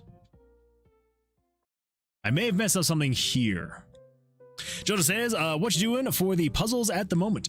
Well, so we have the exit, like the exit portal puzzle, that we are almost done with. We are so close.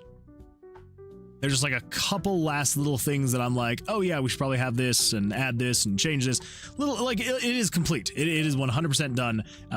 There's just little things here and there that I'm like, oh, this would actually make it a lot better. More smooth feeling, you know? Probably a bit of scope creep, but hey, when have you known me to not do a little bit of scope creep, am I right?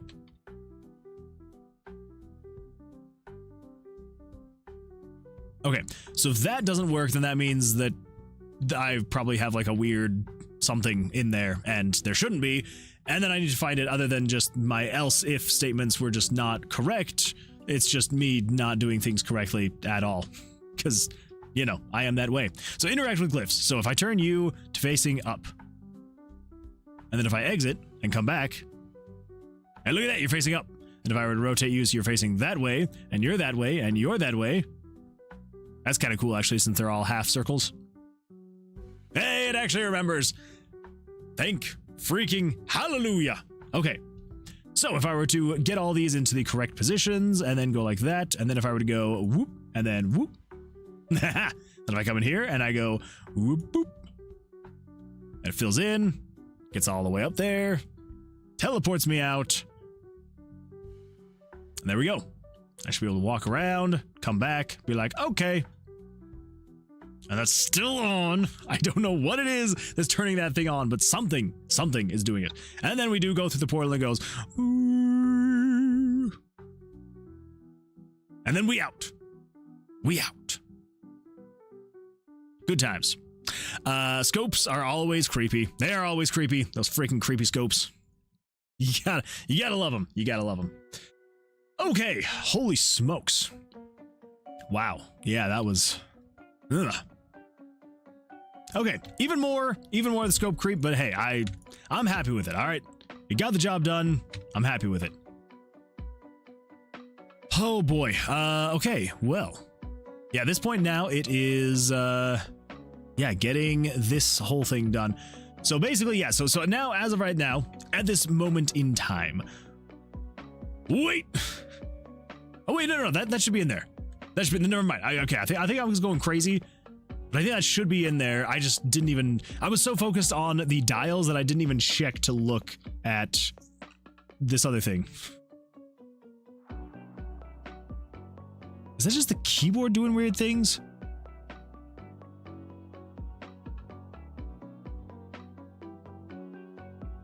It's like the input is delayed on my keyboard. It's fully charged. I don't know. I may have to return this keyboard. I just got it like 2 weeks ago and it's already doing weird things. Yeah, I may need to get a new one. Okay, so if we interact with the glyphs.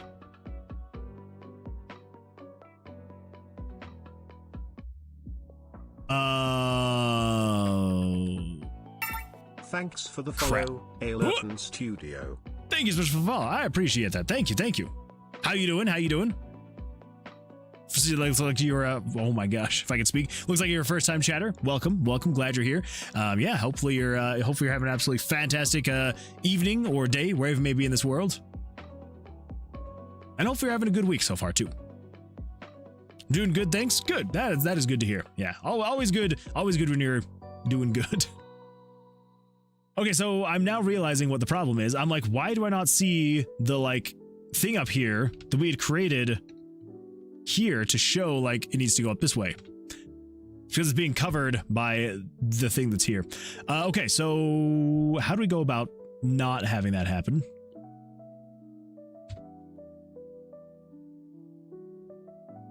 We could. Oh, it's 106. What do we got? Let's go into JavaScript, plugins, the high AF pictures. Okay, so we're currently only doing 190 through 200. So if these two are showing as 106 and 100. Wait. Portal Puzzle 1 and 2. Portal Puzzle 1 and 2.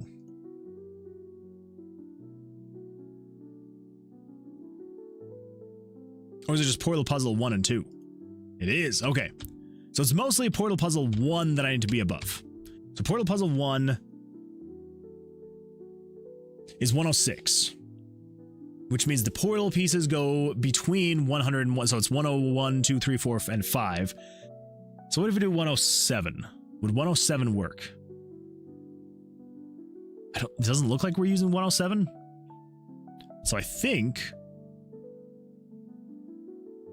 and this maybe is a little bit risky, but I think we can use this. So portal puzzle piece 21 is that guy right there. So if we replace that with a little bit of this, or say this is image layer 107. This is going to be the portal puzzle piece underscore 21. Portal puzzle piece 21. This is 640, 544, 100, 100, 255, 0. Okay. So we should be able to cut that. That should be okay. Being image layer 27, yeah? I think so. I think so. Let's grab one of those. Let's head over to room 2.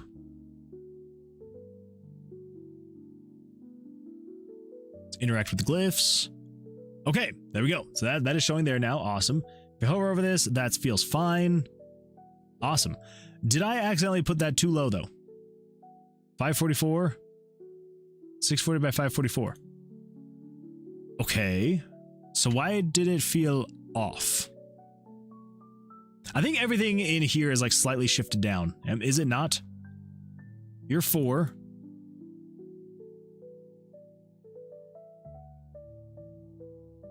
Okay. What?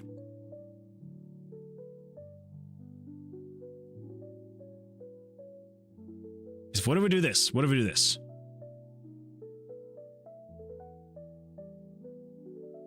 Here we go. Come on. There we go. Took forever. Let's fill that in. So if we just grab all of this, and then we move up here.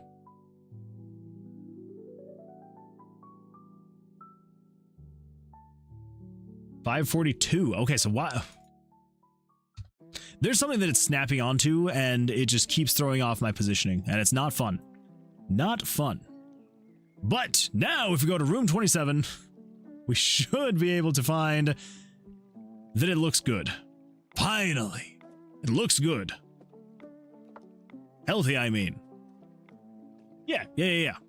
So you've got the connection here. That is, I feel like that feels fine. Should be fine, I think. I hope. Yeah, and then you should be able to rotate the dials, have them line up. They do, awesome.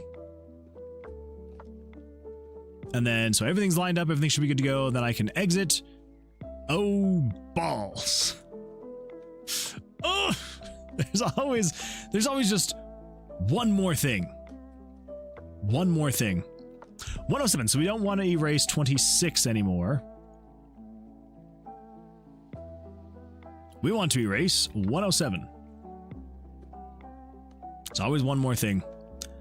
Always one more thing. There we go. Save. Here we go. Let's jump in here. And it should erase that image. Interact. Got everything here. Everything is magically lined up. That's... Oh, wait. No, it's not. No, it's not. It was lined up with each other. And that was it. There we go. Everything's magically lined up. And now if I exit... it's gone. Now we interact with the glyphs. Come over here. And we should be able to put you in there. And then it should just activate. Happy freaking day.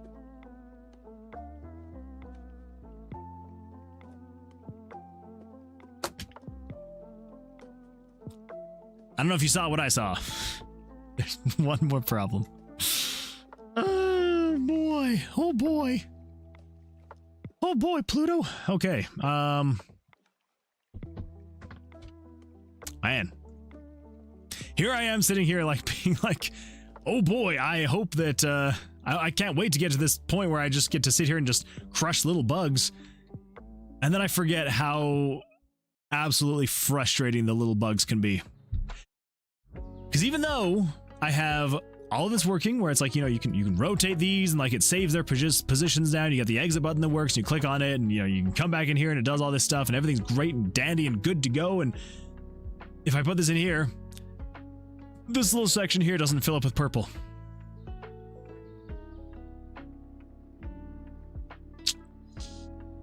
Yeah.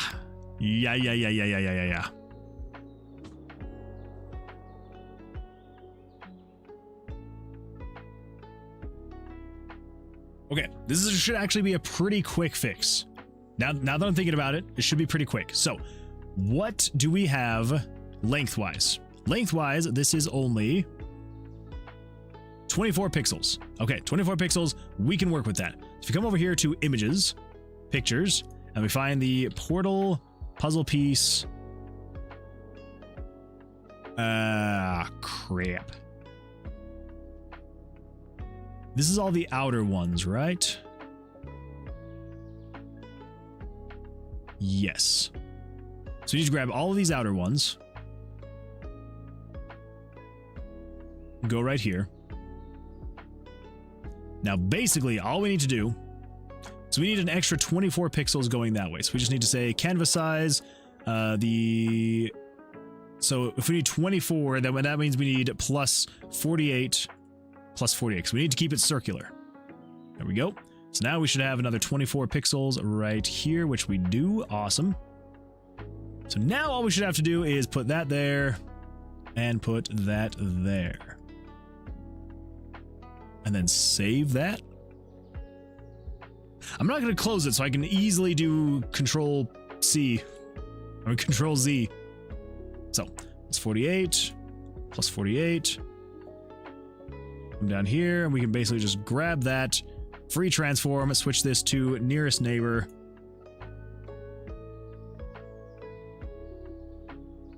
Save that. And last but not least, let's do canvas size plus 48 plus 48. There we go. You. Free transform. Save it. Now if we come back over here, it should show above. I hope, I pray. That's going to be really awkward if it doesn't. I'm going to be very disappointed with myself. Now I just have to know. I don't want to come in here and figure it out on pictures 110, 113. Okay, so they should show above that. Freaking thank goodness. I was going to be so upset if I did it. If my assumption was wrong, I was going to be very upset. So we should be able to come in here. We should be able to put in you right there and just be like, whoop, and whoop, and whoop, whoop.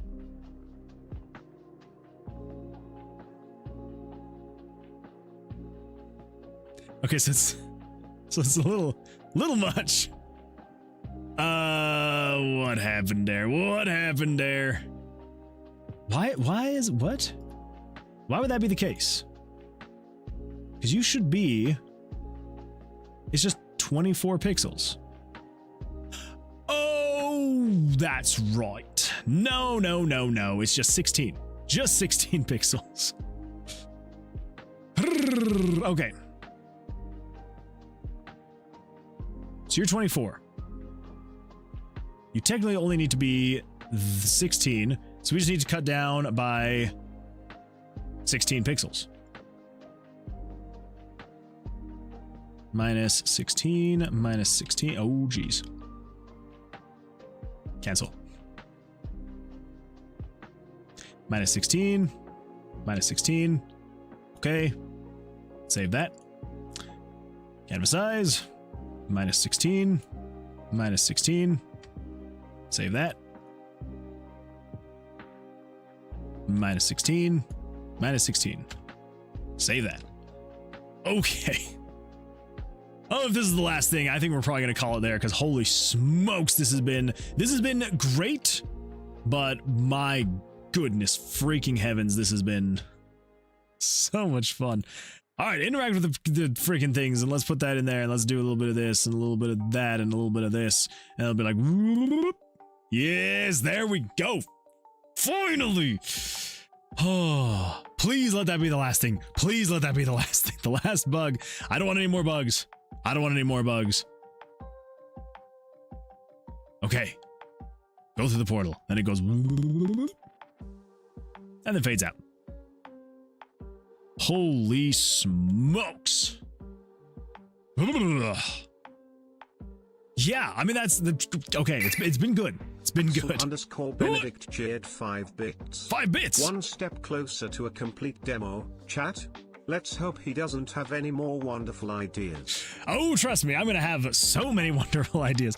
I'm gonna derail everything in the next, like, 2 weeks. Just trust me. Trust me, it's gonna be like 2 weeks, and then I'm gonna go live, and you're gonna see that smile on my face, and I'm gonna be like, all right, everybody. I had this great new idea for this great new system I want to implement. Let's do it. Let's get this thing working, and you're just gonna be like... It's gonna be fantastic. It's gonna be glorious. You know you like it when I come in here with new ideas. It makes everything just so much better. So much better.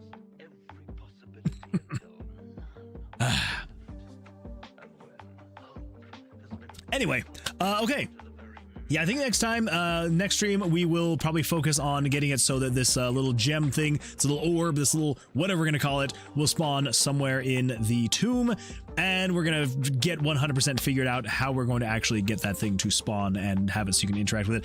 I do think probably the best way, at least that I'm kind of thinking right now, this may change before the Thursday stream, but I'm kind of thinking what's going to be potentially the best way is basically recreating this in a more destroyed looking way. Obviously without the portal, it'll just be a blank destroyed like dial pad. I guess you could call it a dial pad. It'll be a blank destroyed dial pad, but it will have the orb in it. And then you'll click. Does that make sense? Why would it make sense to always have a working orb in the destroyed one, and then you go find a non-destroyed one and put the orb in there? Would the indication be that when you use it, it destroys it, but then there's another one that spawns?